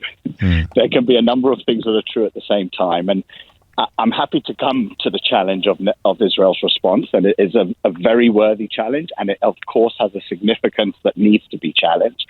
But if I can put it aside for 1 second, the way I look at this, Israel, what is the cause? And that's the key driver, cause. Because cause validates your behavior and action. And I'm going to go out on a limb and simplify. Israel has not spent 10, 20 years sitting back, looking to try and find a way to topple the Iranian regime, take down Syria, take out Qatar. It has looked to simply safeguard its existence. And I know that is somewhat simple, but at the heart of it, that cause is ultimately what I truly believe, with the nuance of Netanyahu and the recent behavior. But the fundamental cause is existential survival. Correct. So that's how I see it. Now you look the other way and you say, is that true of Iran? Is that true of Hezbollah? And is that true of Hamas? The PLO before them? I forget the various organizations that are or are not of influence in those regions. Nefarious organizations that openly state, some subconsciously live the destruction and want for the destruction of Israel. And so when it comes to what happens next, I think there's what you're seeing is this cause coming out, because ultimately, this is for me about values. I called you actually right at the beginning of this October the 7th problem, and I highlighted this is a fight for values. And although through brilliant, in inverted commas, work of those regional stakeholders for decades now, and there's a number of podcasts from those who are very informed, I'm not, that speak to the work that has gone on in the Western world from stakeholders through the various, academic institutions needing to garner world support. Through the actions of Hamas and the response, which needs to be challenged, that response, they've never been more empowered, those stakeholders. And yet they've come to the point where they have to now execute that. This is, okay, Iran, you've now got the global support of the Western world who are outraged at the response of Israel, despite them putting their hand up to say, we see it differently to everyone. We see it as I haven't encountered. You've lost me a tiny bit here. I'm finding this both very, very helpful and very, very important. I'm not quite sure that this notion of outrage from the Western world directed. Can I, and this is what I promised myself I'd never do, which is challenge you, because I know it doesn't end well for me. No, of course it does. Of course will suggest it won't. But let me finish what I was saying first. Let me finish what I was saying first so that you know exactly what I'm saying. Are you saying that there is Western outrage at the attack upon the consulate in Damascus? No, you're saying at the attack upon the continuing situation in Gaza. Yes, okay. And so to illustrate, which is the bit I'm going to tread carefully, I've always followed your sensibility and been able to relate to it. As a Jewish person in England, when your sentiment moved away from the atrocity of the Hamas actions into the use of ethnic cleansing, the questioning of Netanyahu, it became somewhat absolute. I started to, although I understood and sympathized, I started to see a kind of a gap in how it's being framed. It became quite absolute. And I'm like, and there is something nefarious about how Netanyahu is going about this. But for example, let me give you this as an illustration. From what I understand, having listened to a number of podcasts, and I'll point to one, Enat Wilf, who was in the Knesset, Harvard, Cambridge, is no fool, who says this has been weaponized, and Israel wanted to go into Iran after Hamas to cut their head off. They wanted to go into Iran. They've been desperate to stop the risk of nuclear, of Iran managing to get nuclear weapons. They wanted to go into Qatar and find Sinwar and cut his head off. And America came and said, absolutely not. We can't have this region blow up. We will put a warship there to safeguard against the risks that you are feeling and the pain that you are feeling. And we will restrict you to the playground of Gaza. So if you, without digging, and there's nuances, and I'm not the expert, I'm kind of regaling parts of the podcast. You're doing a very helpful job, just for the record. Well, thank you. So I think a lot of us needed reminding about that existential survival point, actually, as well. So what's happening next? Because the question that prompted me to call was the same voices that have been calling for 6 months going, this is outrageous. Now the Western world said Israel can defend itself. Why can't Iran? Well, the answer is simple, because the cause. Israel have been striking what they can in an effort to safeguard values, one of which is its right to exist, but values that I'm proud to stand by, and that I think most of the Western world, when they move beyond what is a very difficult cause that they're living through and the response to Gaza, I think they will respond to and relate to in the face of what Iran actually want and Hezbollah actually want. And the truth is, I don't think they can do anything, because Israel's going to stand up and say, well, we told you, America, this was the game they wanted, and somebody has to now implement that game. They've got the world's support. That's what Hamas wanted, to provoke I don't think they've quite got the world's support. I mean, they've certainly got a much more sympathetic ear than they've had at any point previous. But they certainly haven't got the world's support. It's the most empowered that I've ever seen in my. I'm 49. I wish we were doing this over dinner. There's a difference between Iran being empowered and Israel being less supported. So I think of that column. No, I didn't think you meant empowered. I didn't think you meant empowered. Sorry, I mean empowered to the cause. Yeah, okay. I don't stand by their cause, and the rest of the world, I don't think, of the Western world, would support that. But they've moved the sentiment of the Western world much closer to the sympathetic. Well, I'll read you what Stephen Glover wrote in the Daily Mail. You're not going to get a much more, I don't think, a helpful illustration of what you're describing in the media. I don't know about academe, but he says, I'm a supporter of Israel, but there comes a point when the killing wreaked on innocent people outweighs the original sin. I think that's what you're talking about. Right, and exactly. And I say that is exactly what was wanted into this. I can talk for an hour on that alone and the Gaza and the nuance into that I think is being lost. But put that aside again, to answer the other question, I don't think any Hezbollah, I know one of your contributors said Hezbollah might. They might because Iran can use them. Okay. Iran can't, because that's a real threat to Israel. Iran could effectively wipe Israel off, right? That is a proper army with a proper risk to Israel. Well, Israel will not stand by and let that happen. And I don't think they have to, because America, who I understand have just moved their warship closer in the last 2 days, will and cannot let that happen, because they didn't let Israel strike Iran after the atrocity when everyone knew that's who we need to take down. And so they're going to have to stand up. And of course, they can't afford to let Israel and the values that Israel stands for, that we are all so proud of, or I believe we should be, go to the wayside because of nefarious causes of stakeholders in that region. I hear Hezbollah is a different. We're going to run out of time. I've got two wrinkles, and I don't think we're going to have time to see whether or not you can iron them out. The first, you're taking me for dinner, apparently. No, you're taking me. You're taking me. I should have made that absolutely clear. So but that's what I meant. I wish we could have a much more wide-ranging and longer conversation. But Essa makes the point. Everything you've said holds up, but also that whatever the cause is, other people's right to defend themselves is missing from your analysis. If for whatever reason the attack is being made, the right of self-defense has been absent from your analysis. And the second thing, which is just me being curious, I think, would be the question of illegal settlements in the context of everything that you've said about values and one-liner on each of those. Yeah, go on. The easy one first. I find the settlement to be outrageous. Yeah, it's outrageous, but they're a big challenge to your analysis as well, I think. Well, I think that's very localized. That doesn't speak to Iran and Hezbollah and Hamas and the wider want to wipe Israel off the map. Well, it doesn't speak to that bit. No, it doesn't speak to that bit, but it speaks to solidarity with Palestinian people, doesn't it? Right. But which, by the way, if you pull on that thread, you can bring Saudi into it, who wanted to side that Abraham. Hang on, next sentence. Next sentence. I know you're right, but we're late for the news. And the sentence on the question of self-defense, the self-defense issue. So self-defense. So I agree. So that's everyone has the right to self-defense. Well, exactly. But this is cause.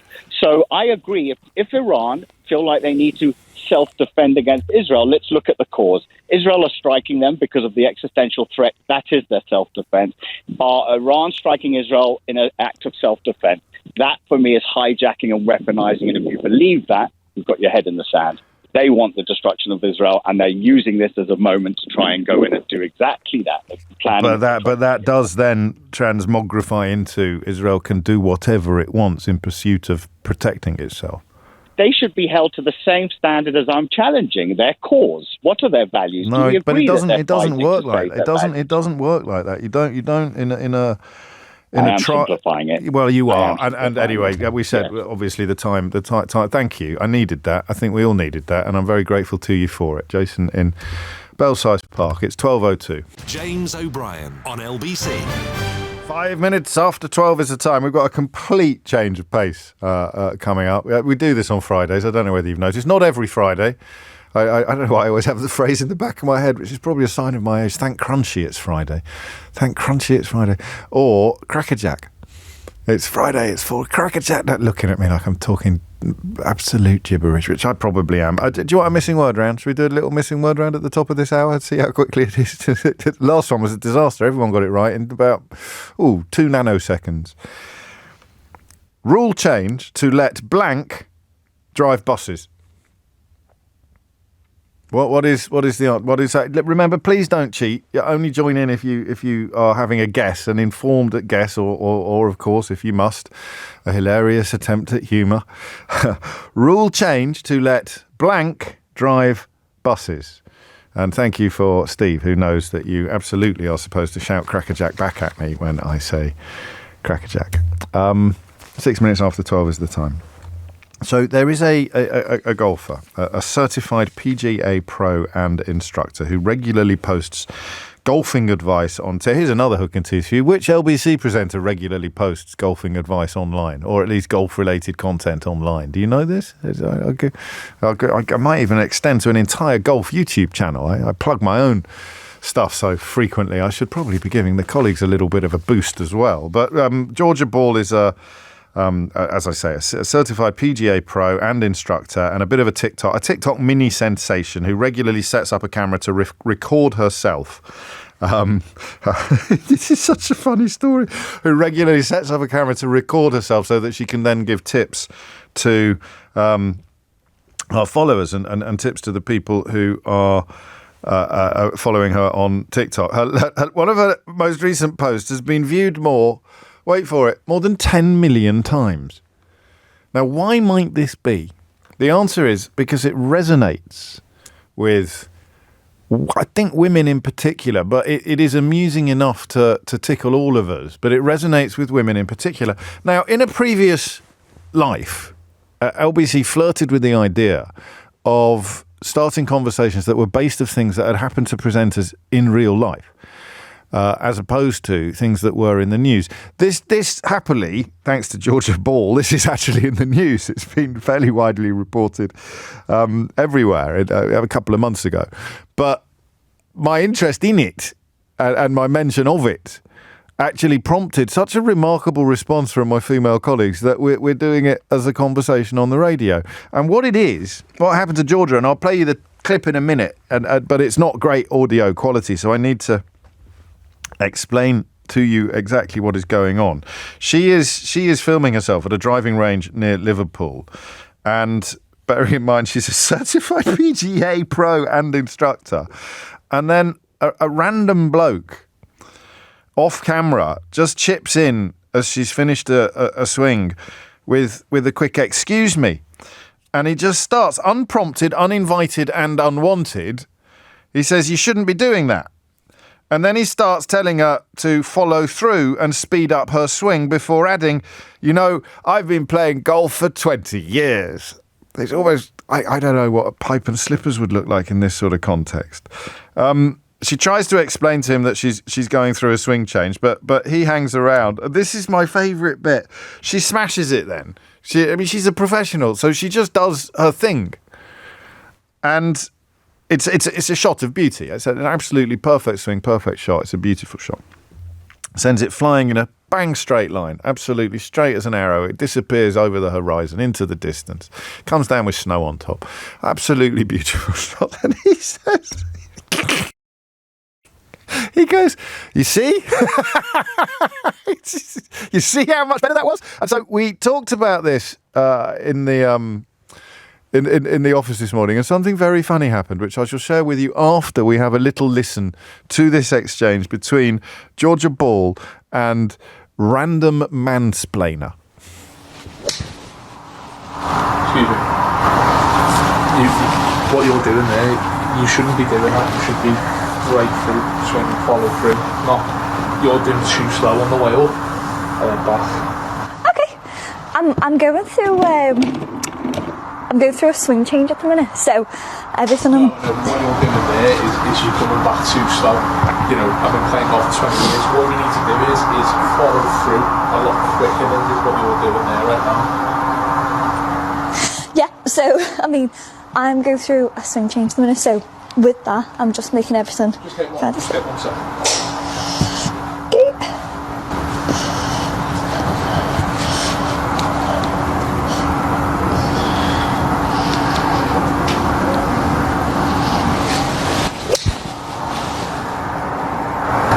See how much better that was?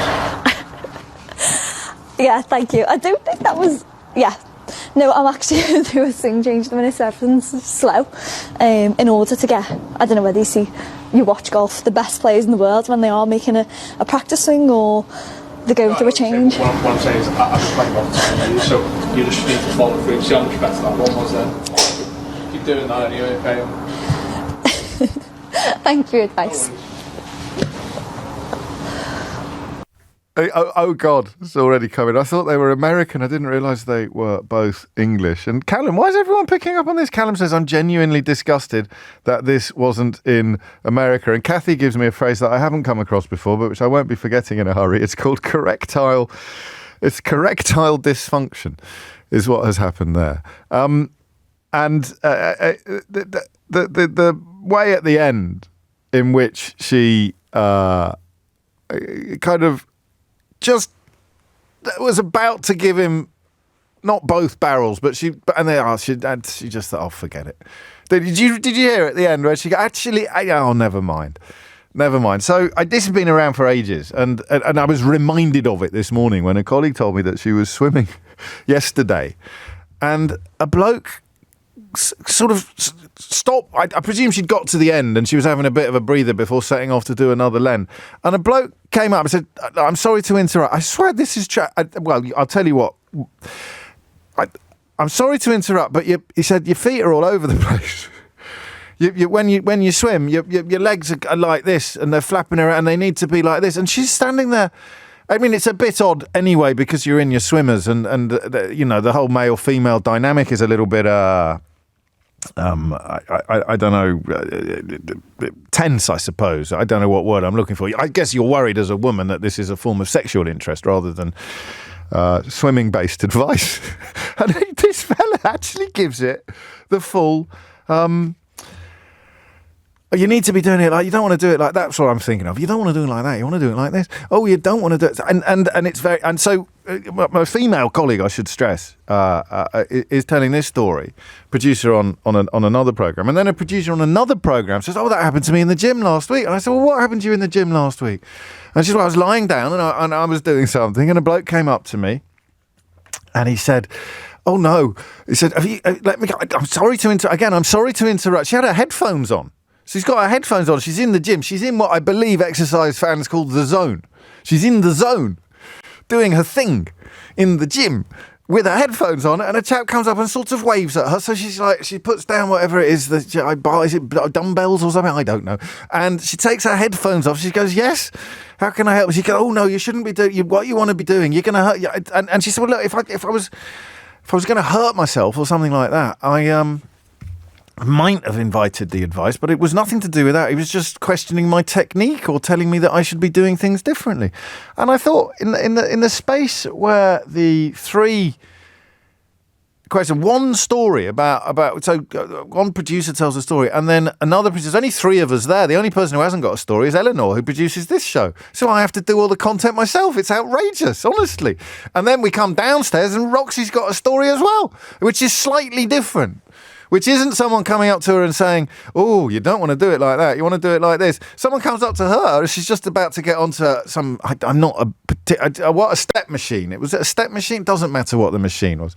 It was a leg. What the hell is a leg press? Is that like a trouser press? Is that like the ones you get in your hotel, like a Corby trouser? Anyway, she's about to get on the leg press, and some fella comes up and goes, "How many sets have you got left?" And she goes, "I've only just started." She goes, "Oh, well, could I Could I go before you? Could you just wait while I have? And I just, what? As if the gym is his domain and the young woman in the gym is an interloper. She's there by default. She's a sort of, I don't know, a pest, an irritation.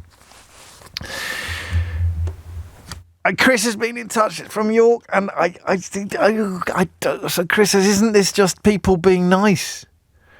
And I really don't think it is. But that is a wonderful way into this conversation. That is a really good way into this conversation, because these men clearly think it is, right? So I would not in a million years, obviously I lack the expertise to do so, but I could not in a million years imagine going up to a female golfer, or a male golfer for that matter. But I think the male-female dynamic is significant here. And of course, for anybody who is missing the point, this woman is a much, much, much better golfer than the bloke giving her advice. I don't think that's moot. And I just want to know how commonplace it is. Correctile dysfunction. A man coming up to a complete stranger, a female, a woman he's never met before, and telling her how to do whatever it is that she's doing. I don't think there's much room here for claiming that it's just being nice, but I am grateful to Chris for making it clear that the oh no, John's in as well. Can't you see? Men are better at gym stuff and at golf, so what's the problem with offering advice from years of experience? Okay. So when does that happen to you? What happened to you? So you mind your own business, you're swimming, you're at the gym, you're playing golf, whatever it is that you're doing, and a complete stranger, a man you've never met before in your life, comes up to you and starts telling you what you should be doing differently. I want two things. I want your examples of this, all right? 0345 6060973. And I want to try to get into the psychology of the bloke that's doing it. I really do, because I can just accept that you think they were being nice, but it doesn't really touch the sides for me. The psychology of it, of thinking, why wouldn't they do it to a bloke? 0345 6060973. So the stories, and then the point at which, Frank puts it well, the point at which free advice becomes an act of self-righteous narcissism. He says it's a fine line sometimes. It certainly is. And do you know what's going to be interesting on this? You know, when I do a phone in about, for example, when we were doing the Me Too movement, and I said I only want to get phone calls from women on this because the opinions of men don't really matter in the first instance, and the switchboard would heat up, would light up with male callers. It's going to be interesting to see what happens here, because I don't understand at first, if you're ringing me with a story, how you can do this from a male perspective. Maybe as a man you can do it from the what are they thinking of, why are they doing it angle, but I don't want to get onto that until we have collected a few more examples. And obviously what I want is a Holy Grail call. I want you to ring me out and say, James, I am Jessica Ennis, and I was doing my javelin practice the other weekend. And a bloke came over and said, I've been watching the javelin on YouTube. What you need to do is, do you see what I mean? That you want someone who is supremely qualified to be doing what they're doing, a woman who is supremely qualified to be doing what they're doing, and a fella who thinks he's in a position to give her a few little pointers. It's 19 minutes after 12. James O'Brien on LBC. Moyles will claim I've nicked this off him now. Stephen in Milton Keynes, listening to Chris Moyles on Radio X, where his rather splendid producer Pippa Taylor-Tarrant has shared a story about getting told off by a bloke for riding her bike wrong. And listen, I'm more than happy to expect that sometimes men may also do this to men, but that's not what we're talking about. We're talking about the phenomenon of men doing it to women, and that inescapable sense. He ended up trying to give her proper bike lessons, according to Stephen. That inescapable sense that they probably do this all the time. I'm going to start in Brentwood. Helen is in Brentwood. Helen, what happened? Hello there. Hello. So I'm a horse rider. I'm just on my way to the stables now, actually. and I have ridden all my life since I was about 5. I've been to university to study horses, equine business management. I compete locally. I was out riding, just out on a hack. I'm riding along the road to get to the country park. Hang on now. Just back up a minute there, Helen. Are you sure you're doing this right on the road? Are you sure you're telling the story in the right way? I don't know whether you should have started here or started there or gone in with I wanted to start with my qualification. Yeah, very nicely played. Very nicely I'm furious. Yes, clearly. But yes, so I'm on the road getting to the country park. I haven't got very far to go on the road, thankfully. A car slows down next to me, winds down the window, and a man comments on my tack, my riding, and that I'm riding with too long a stirrup. I don't know who this man is, never seen him in my life, didn't ask for his advice. I'm just trying to get to the country park. But apparently, whoever he was qualified to tell me that I was riding with too long a stirrup. How many years have you been in the saddle, if that's not an ungallant inquiry? Oh, God, I'm 39 and I started when I was about 5. So that's 34. I'm good at that kind of math. So 34 years. I didn't know what to say. Well, what did you say? What did you say?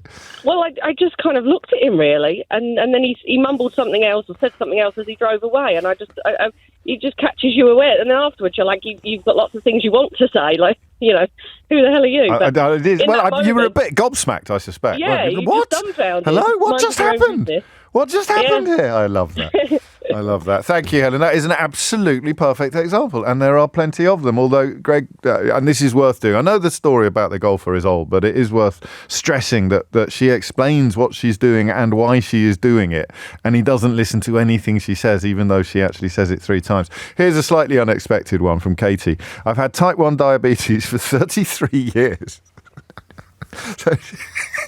So she's calculated that would involve approximately over 80,000 individual injections. And she met a guy who'd been injecting twice daily for 3 weeks. So she's got 33 years on the clock. This fella's got 3 weeks in the bag, and he started giving her injection technique advice. You nod and smile. And this phrase has tickled everybody, and I can't believe I'm not the only one who's never heard it before, clearly, but Faye's finding it particularly amusing. But correctile dysfunction is the phrase of the day. Rosie is in Melverley. Rosie, what would you like to say? Hi. I had a lovely instance of mansplaining this week that has made me laugh for about 3 days now.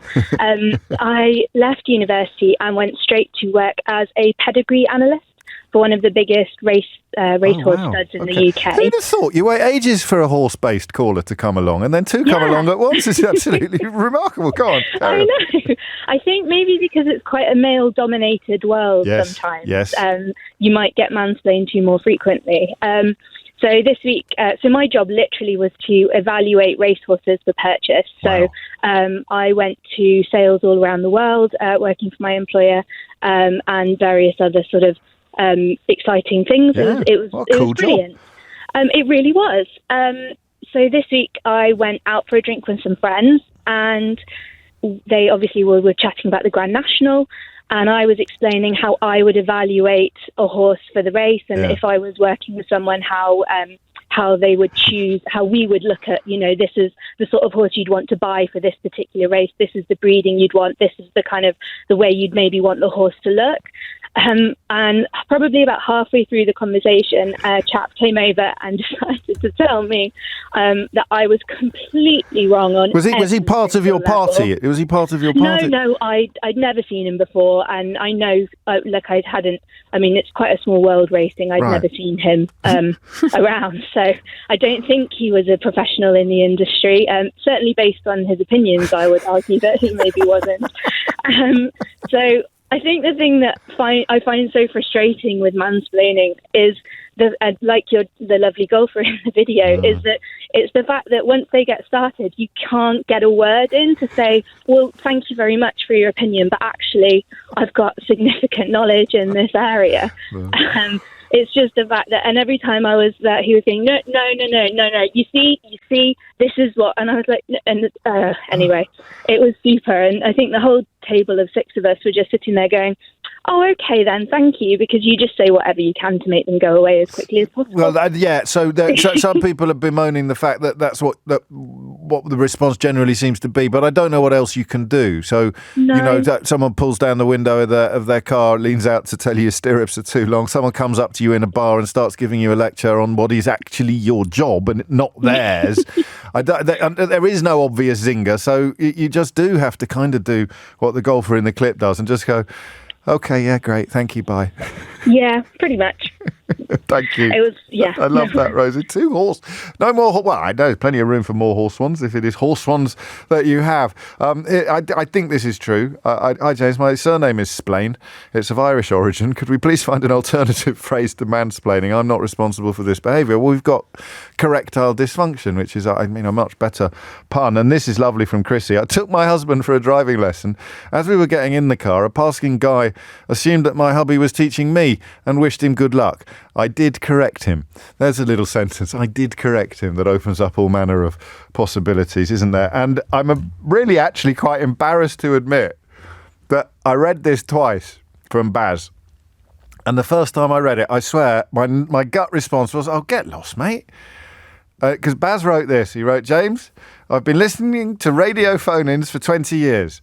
You don't want to do this one the way that you're doing it. You need to start with more examples of your own, James. Believe me, you'll thank me for this advice. Cheers and love, Baz. And I kid you not, I read that and I thought, oh, get lost, Baz. Who do you think you are? I've been presenting. And then, oh, yeah, well done. Yeah, well played. Amelia Cox is here now with your headlines. James O'Brien on LBC. Quite a lot of you playing the Mystery Hour card, actually, in response to the unasked question of how the best way to respond to these sort of interventions may be. I think it would work in all of the examples that we've got, except then you prolong the encounter, don't you? So if you go qualifications, sorry, what are your qualifications? And then they provide considerably fewer qualifications for a claim to expertise than the ones you've got yourself. You then have to come back with, well, that's funny you should say that because I am, a PGA qualified, certified golf instructor and a club professional and a TikTok coach. Yes, do you see what I mean? And but yeah, it would perhaps be quite amusing at least to say. And sorry, I'm sorry. What are your qualifications? 33 minutes after 12 is the time. Farida is in Canterbury. Farida, what would you like to say? Hi, James. Thank you for having me on. You're very welcome. A bit nervous. It's only me. It's not like I'm going to start giving you instructions on how to contribute to the programme, Farida. This is 1 hour when you're safe from that. Okay.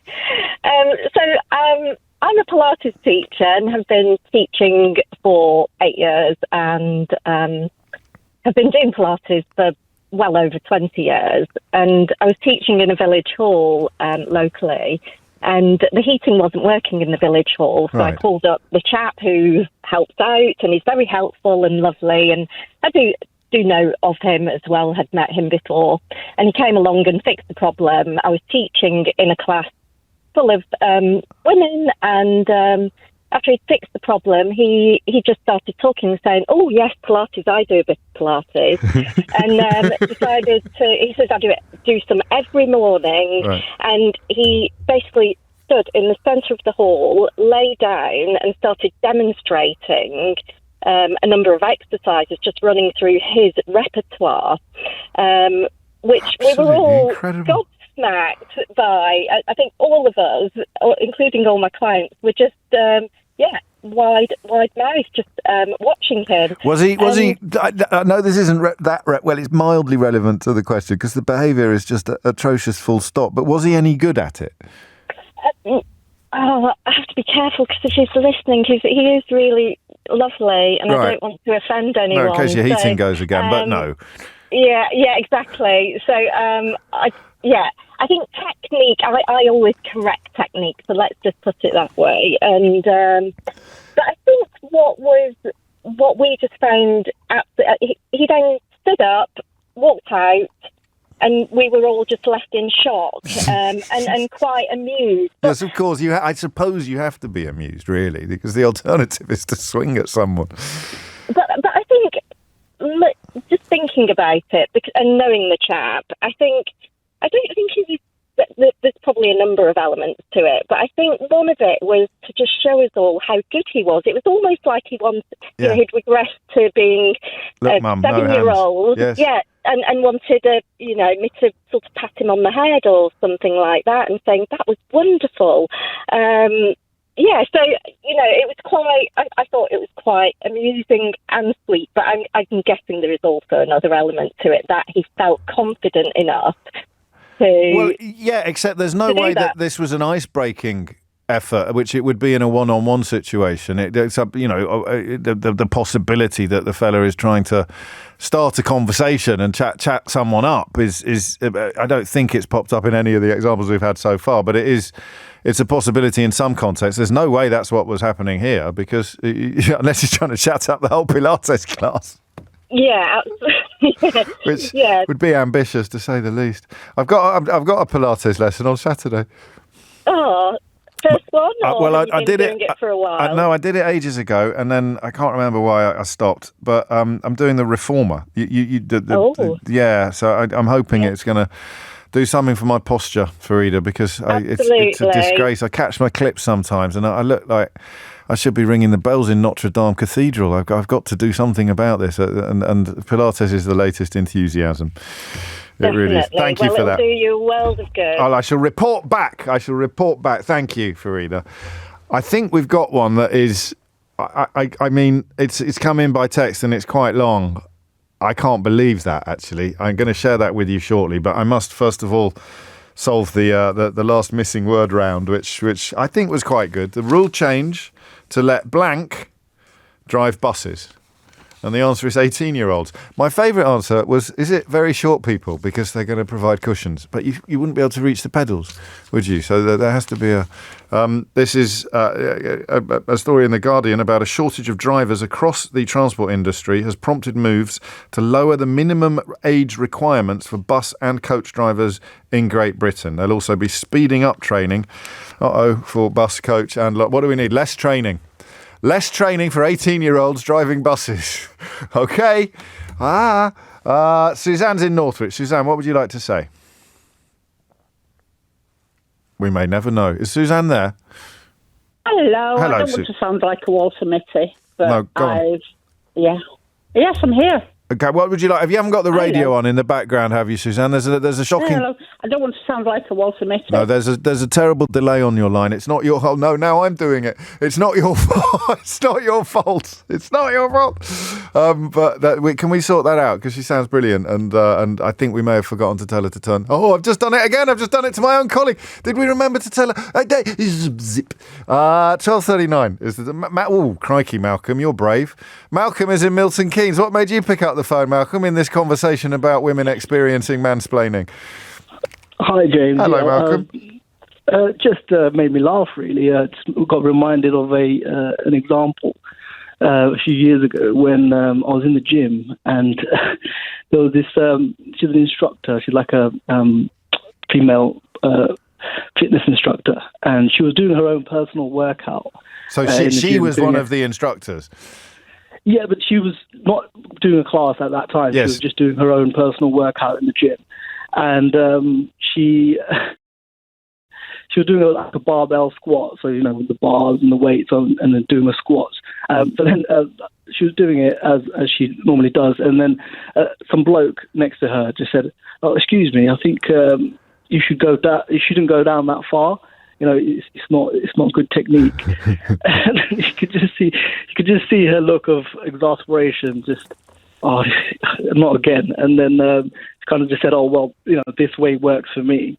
And it was just funny to watch it play out. And in your question today, it just kind of reminded me of that. And I think it's just it's a perfect example. What's going through his mind, do you think? Is there a charitable analysis of this as being a sort of form of community helpfulness? No, I think she's a young, attractive lady. I think he just wanted to kind of start a conversation, trying to show his technical prowess or show off his knowledge. He's done the exact opposite. But also not to know enough to know that this person clearly knows exactly what they're doing. I'm going to read this because I can't actually believe my eyes. This is from Kate. She says, "Not that I'm competitive, James, but top this. I'm on a treadmill doing my usual 5K. There's a bloke on the treadmill to my right. The moment I hit cool down, he hits me with, "I'm sorry to interrupt, but are you wearing a sports bra?" Because actually you need a lot more support when you're running. I'm literally aghast that a stranger deems it acceptable to comment on any part of my body, but especially, writes Kate, my breasts. He says, "I can't believe I'm about to justify my lingerie to said stranger." I say, "Yes, I am wearing a sports bra," to which he responds by saying, "Well, I think you've been sold the wrong bra." Where, James, do you even begin to respond to a stranger, and a stranger who does not run with breasts? It still astonishes me to this day, and it was 22 years ago. There is, I think, an out-and-out winner, but it's only 12:41. Let's give Suzanne another go in Northwich. Suzanne, what would you like to say? Hello. Yeah, like I was saying, I don't want to sound like a Walter Mitty. No. I've been involved in cricket, rugby, rally driving, and was training for the Olympics in weightlifting. Okay. And somebody came up to me and told me I was lifting wrong when I was pyramid weighting. It's where you get less weight, high sets, then you go down again and down again. Got on the machine and thought, I can't do this. It was telling me my feet are too wide apart. Who was he? Do we know who he was? Was he just some bloody rant? Some passing bloke? Ordinary random, and then got on the leg press and couldn't even lift what I was pressing. Wow, did you go to the Olympics? No, I got pregnant. I couldn't. There you go. Yeah, and also, this just sounds. I've got a reformer in the corner. Have you? It's a small reformer in the corner. It's a small world. A reformer in the corner. I've got a reformer in the corner. Where's little Jack Horner? He's gone up to Lake District. It's 12:43. Thank you, Suzanne. Olympic quality weightlifter. Come along. I don't get it. You'd come along and you'd say, "Yeah, come on, that's not you. You don't want to do it like that." Joe's in Milan. Joe, what made you pick up the phone? Hello, James. Hello, Joe. This is making me laugh so much. Listen, I'm a DJ. I've been a DJ for 35 years. I'm the only female DJ to have ever won the DJ of the Year award. And I was playing at a gig with a friend of mine who happens to be Skin from Skunk and Nancy. Right. She's also been in a rock band for 35 years. We get to the gig. Before the gig starts, you're always going to look at the equipment. The sound guy walks up and proceeds to tell us how to use the mixer. If you turn this up, the sound will go up. It was beyond. We were looking at each other like, I cannot believe this is happening. And it's because you're women. We're 99.99999% sure of that. Yeah, it is. I just thought, he probably thought, I bet these two won't know what they're doing. I bet give them a bit of a hand.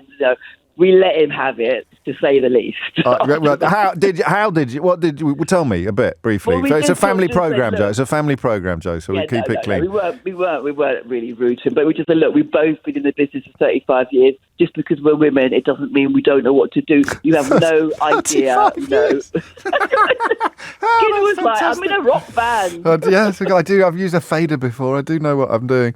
Mark in Brighton goes, "OMG, it's Smoking Joe. I love her." Yeah. Which means I've seen you play back at Turnmills trade back in the day. Wow, amazing! You have 35 years. When you said that, my first thought was, I bet I've been there when she's been back. Luckily, Joe, I think we can confirm that I didn't come up to you and try to teach you how to do DJ. Thank you very much. I had a lovely comment from one guy, said to me, "You're really getting the hang of this now, aren't you?" Thank you. I love it. Take care. You anywhere this weekend? No, I actually had my gig cancelled. Oh, there you go. Plus a chance. Take it easy. Thank you, Joe. 12:45 is the time. James O'Brien on LBC. It is 12:48. Ollie writes, "What makes me laugh is that in each of these stories, there's a man who's gone home and told his wife or his friends that he's really helped to change the world today." That's from Ollie in Oxford. And George, mate, I don't know. Oh, dear. He says, "Now that you've had your man-hating moment, when are you having the laugh out loud at females hour? I would love to tune in." I don't know what the word is for that, George, but have a lovely weekend. If you're just joining us, we are having a conversation about the curious phenomenon known as mansplaining or correctile dysfunction, which wasn't a phrase I'd come across before, where a man who knows less about an issue takes it upon himself to advise a woman who knows more. Or, if there's not an imbalance in knowledge or expertise, a woman who is not or has not expressed any interest whatsoever in having his advice. Alice is in Weymouth. Alice, what can you tell us? Hiya. This is a brilliant topic. This has just had me in stitches. Me too, actually, I have to say. Good. We needed it as well. Yeah, definitely. I work in manufacturing and production, and I've been in the same job for about 10 years now, and I'm nearly 30, and the number of people here that feel that they need to help me when I'm using tools is brilliant. So the number of times, you're doing that wrong, and actually grabbing the tools out of my hand to use them in the exact same way I was using it is astounding. You kind of laugh it off more than anything and just go, all right, whatever, and just move on. But there was one time that it stuck with me, and it always cracks me up. It was my top line manager at one point came down to kind of wander around and have a look at what everyone was doing and stick his oar in a little bit. And I was pressing bearings into metal plates on a bearing press. Oh, yes. And he came up and went, I wouldn't do it like that. Grabbed it out of my hands, went to go and press it in, and pressed it in at completely the wrong angle, breaking the bearing and writing off the plate. What did he do? How did he style it out? He went, you don't do it like that. You're not doing it right. I can't remember the exact words because it was a couple of years ago now. I think it was I was doing it too gently.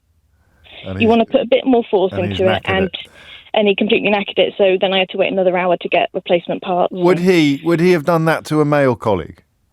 Oh no, most definitely not, because he was going around patting everyone else on the back. But he gets to you, and the idea of taking the tool out of your hand and showing you how to do it, and you can watch constantly. it, and it still goes on, does it? Yeah, I think I'm of the opinion that I'm not allowed to pick things up, because if I try and move anything, then I instantly, a lot of the time I know it's out of politeness and it's out of... Well, I was about to say that's slightly different, because that might get filed under chivalry, or door opening type of manners. That's the thing. I think a lot of what happens ends up being manners. It's not like, and ladies that have been on with what's happened in gyms where, it's just completely unnecessary and unwarranted. Yeah. Well, the swimming pool's probably worse, actually. The swimming pool one's awful. Your feet are all over the place. Oh, God. Oh, dear. The one that gets me at the moment is I do a lot of laser cutting on foam, and so I move foam sheets around, but they're only like a 2 centimetres thick. Right. So they're, a bit gangly, but there's no weight to it whatsoever. No. They're not heavy. So I'm moving them in and out, and obviously it looks awkward. I'm only little as well, so it looks very awkward. And plenty people come over and go, oh, well, let me help. But that's nice. Fine. I think that's nice. It depends how often you say I'm fine. But there's a lovely distinction there, actually, Alice, between taking the tool out of your hand. This is actually my job. Yeah. And exactly. That old-fashioned male attitude to helping women do things. So I love that you've highlighted that distinction perfectly. Thank you. It's 12:52. I nearly forgot. Thankfully, Eleanor reminded me. She's always telling me what to do. Is there a word for that? The full disclosure guest this week is James Timson, who is just a really lovely bloke. He runs Timson's, which is quite a big empire, actually. It's not just the shoe repair, key cutting shops, but also Snappy Snaps is part of the empire, and a couple of other things as well. They've even got a small chain of barbers that is constantly growing. We covered an awful lot of ground. His childhood was fascinating. His mum, who sounds like a truly inspirational figure, fostered sort of nearly 90 children while he was growing up, and James and his siblings would come downstairs sometimes to find complete strangers sitting at the breakfast table, sometimes dressed in their old clothes.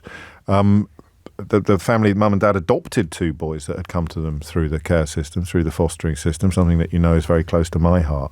And as an amateur psychologist, I think as part of that mother-inspired belief in helping people and giving people a second chance, when James found himself visiting a prison many years later, something quite special happened, which you may well know about, but you may not yet have heard it in his own words. So basically every other Friday I used to go to the prisons in the Northwest, walk in the wings with the governors, looking for sparky people and sitting in their cells and talking to them. And the governors would be delighted to help you and to see you do this. Yeah. And at the time, you were the only person doing it. So other people must have thought you were mad. Yeah. I mean, we're a business that cuts keys, and I'm employing people who committed Yes, burglary and that sort of stuff. I just wanted to recruit some really good people and see how it went. And I made some mistakes. I recruited people I shouldn't have done. Sure. And it's all you at this point. It's all on you. Is it still all on you? No, I've got a team. I've got a team. I've got a colleague, amazing Right. colleague called Darren who does a lot of it with me. And so I've got about 15 to 20 colleagues, and then I got all my area managers together as part of their sort of, our annual get together. And I said, I've got a confession to make. Yeah. Put the photos up of these colleagues and said, they've all got something in common. They've all been to prison. I recruited them from prison. And the reaction was, these people are brilliant, go and get me some more. And also, I think some of it was that a number of them, when they were younger, got into trouble and got criminal record, and they didn't want, they basically lied in their application form. So they felt a lot better about it as well. And then I opened up a training academy in Liverpool prison, in Waltham jail. And that was really when it started to motor. And then we started doing it all over the UK, and it's sort of, now it's a really normal part of our business. What do you see then if we go right back to when you're walking the wing with the governor, and you and I know that you've said that you made some mistakes, it would have been impossible not to, but what would you see that made you go yes as opposed to no? Body language. Okay. Sparkiness. A readiness to engage. Because sometimes you go into prisons, and especially in men's prisons, a lot of people won't look you in the eye. They think, if I'm wearing a tie and a jacket, they think I'm a lawyer or something like that. I'm looking for people who are ready. They've got to that stage in life where they're fed up of the chaos that they're creating for them and their families. And then when you start talking to them, I'm interested in if they've got a stable relationship, if they've got parents who will have them back. Because those are all the things you need as well as a job. It's a shame in a way, that, isn't it? Because in a sense they've already got some advantages that some of their cellmates and fellow prisoners won't have. And as a consequence of that, they get the extra advantage of you then sorting them out with a job. But they wouldn't be able to do the job if they didn't have the functional background, in a way. So you've got to be a little, pragmatic about it. Not you're not John the Baptist marching into these prisons. I'm commercial. Yes. I want really good people who are going to take lots of money and serve customers well. Yes. And also, we don't recruit sex offenders. We don't, I worked out, we don't want people who still got drug and alcohol problems. Sure. We don't want people who are too young and they're not ready to give up their criminal journey. And there are some people that don't actually want to work or can't work, and that's what the state's for. Yeah. But I would very happily show you so many of my colleagues who've joined from prison who've achieved way more than anybody else you or I know in life. From where they started. In terms of the length of the journey, the distance covered. Yeah, and the damage that they have had been put on them. 12:56 is the time. James Timson, the guest on Full Disclosure this week. Did you notice something in that? Well, I wonder what you noticed from that exchange. See how he name-checked loads of employees during the course of that interview. So-and-so runs this bit and that bit, and he knew the names of people working in his shops. He told me this might be a good hook and tease, which Timson's outlet is the most profitable in the country. It's all there at his fingertips. But the whole point of his management technique, which he's written about in a book called The Happy Index, the subtitle of which is Lessons in Upside Down Management, is to look after the people on the front line, the people in the shops, the people on the tills, the people who are customer facing. Anyone else who's worked in retail will know that so many places, as I discovered many, many moons ago, adopt the exact opposite approach to things. It's a really good book and a really good bloke, and I hope a really good interview. Very briefly, Julia in Gravesend, if you could, close today's delightful conversation about mansplaining. Hello, yes. Hello. When I was 70, which was, 6 years ago, I decided to buy myself a new Harley Davidson. So I went to my local shop, and I'm in there looking around, and this guy comes up to me, and he said, I didn't know from Adam, he wasn't the salesman or anything, and he said, I don't think you should be looking at a bike like this, my dear. He said, you need a Sportster, which is, a 750 one that you sort of start on a Harley. And I said, thank you very much for that advice. Anyway, I had a look round, and my bike that I'd already got was outside, and it's painted up with a custom job and everything else, and he was out there there looking at it with some other guys, really admiring it, and everything else. And I walked out and I put my helmet on, and he sort of looked at me, and I just jumped on the bike and rode off like Steve McQueen, the way he was riding when he was trying to jump the fence, So off I went. Oh, I love it. How many bikes have you owned over the previous 50 or so years? Gosh, quite a few, but I'm a Harley rider and I just love them, and still got one now, a nice fat boy. His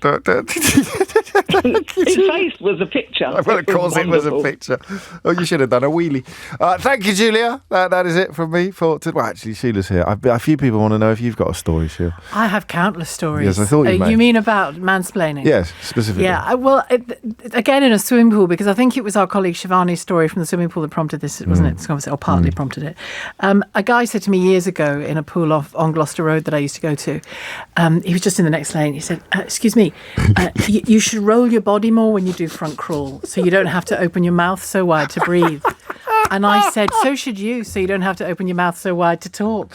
Boom! Boom! And there it is, the art of the comeback in one very neat... I got him. If you missed any of today's show, you can listen back on Catch Up. You should probably come a bit closer to the microphone. Do you think? When you're speaking like that. Keith's having a heart attack. You can download Global Player, the official LBC app, where you can also pause and rewind live radio. Download it now for free from your app store, or head to globalplayer.com. Coming up at 4 on LBC, it's Tom Swarbrick, but now it's time for Sheila Fogarty. James. Enough already. James O'Brien on LBC.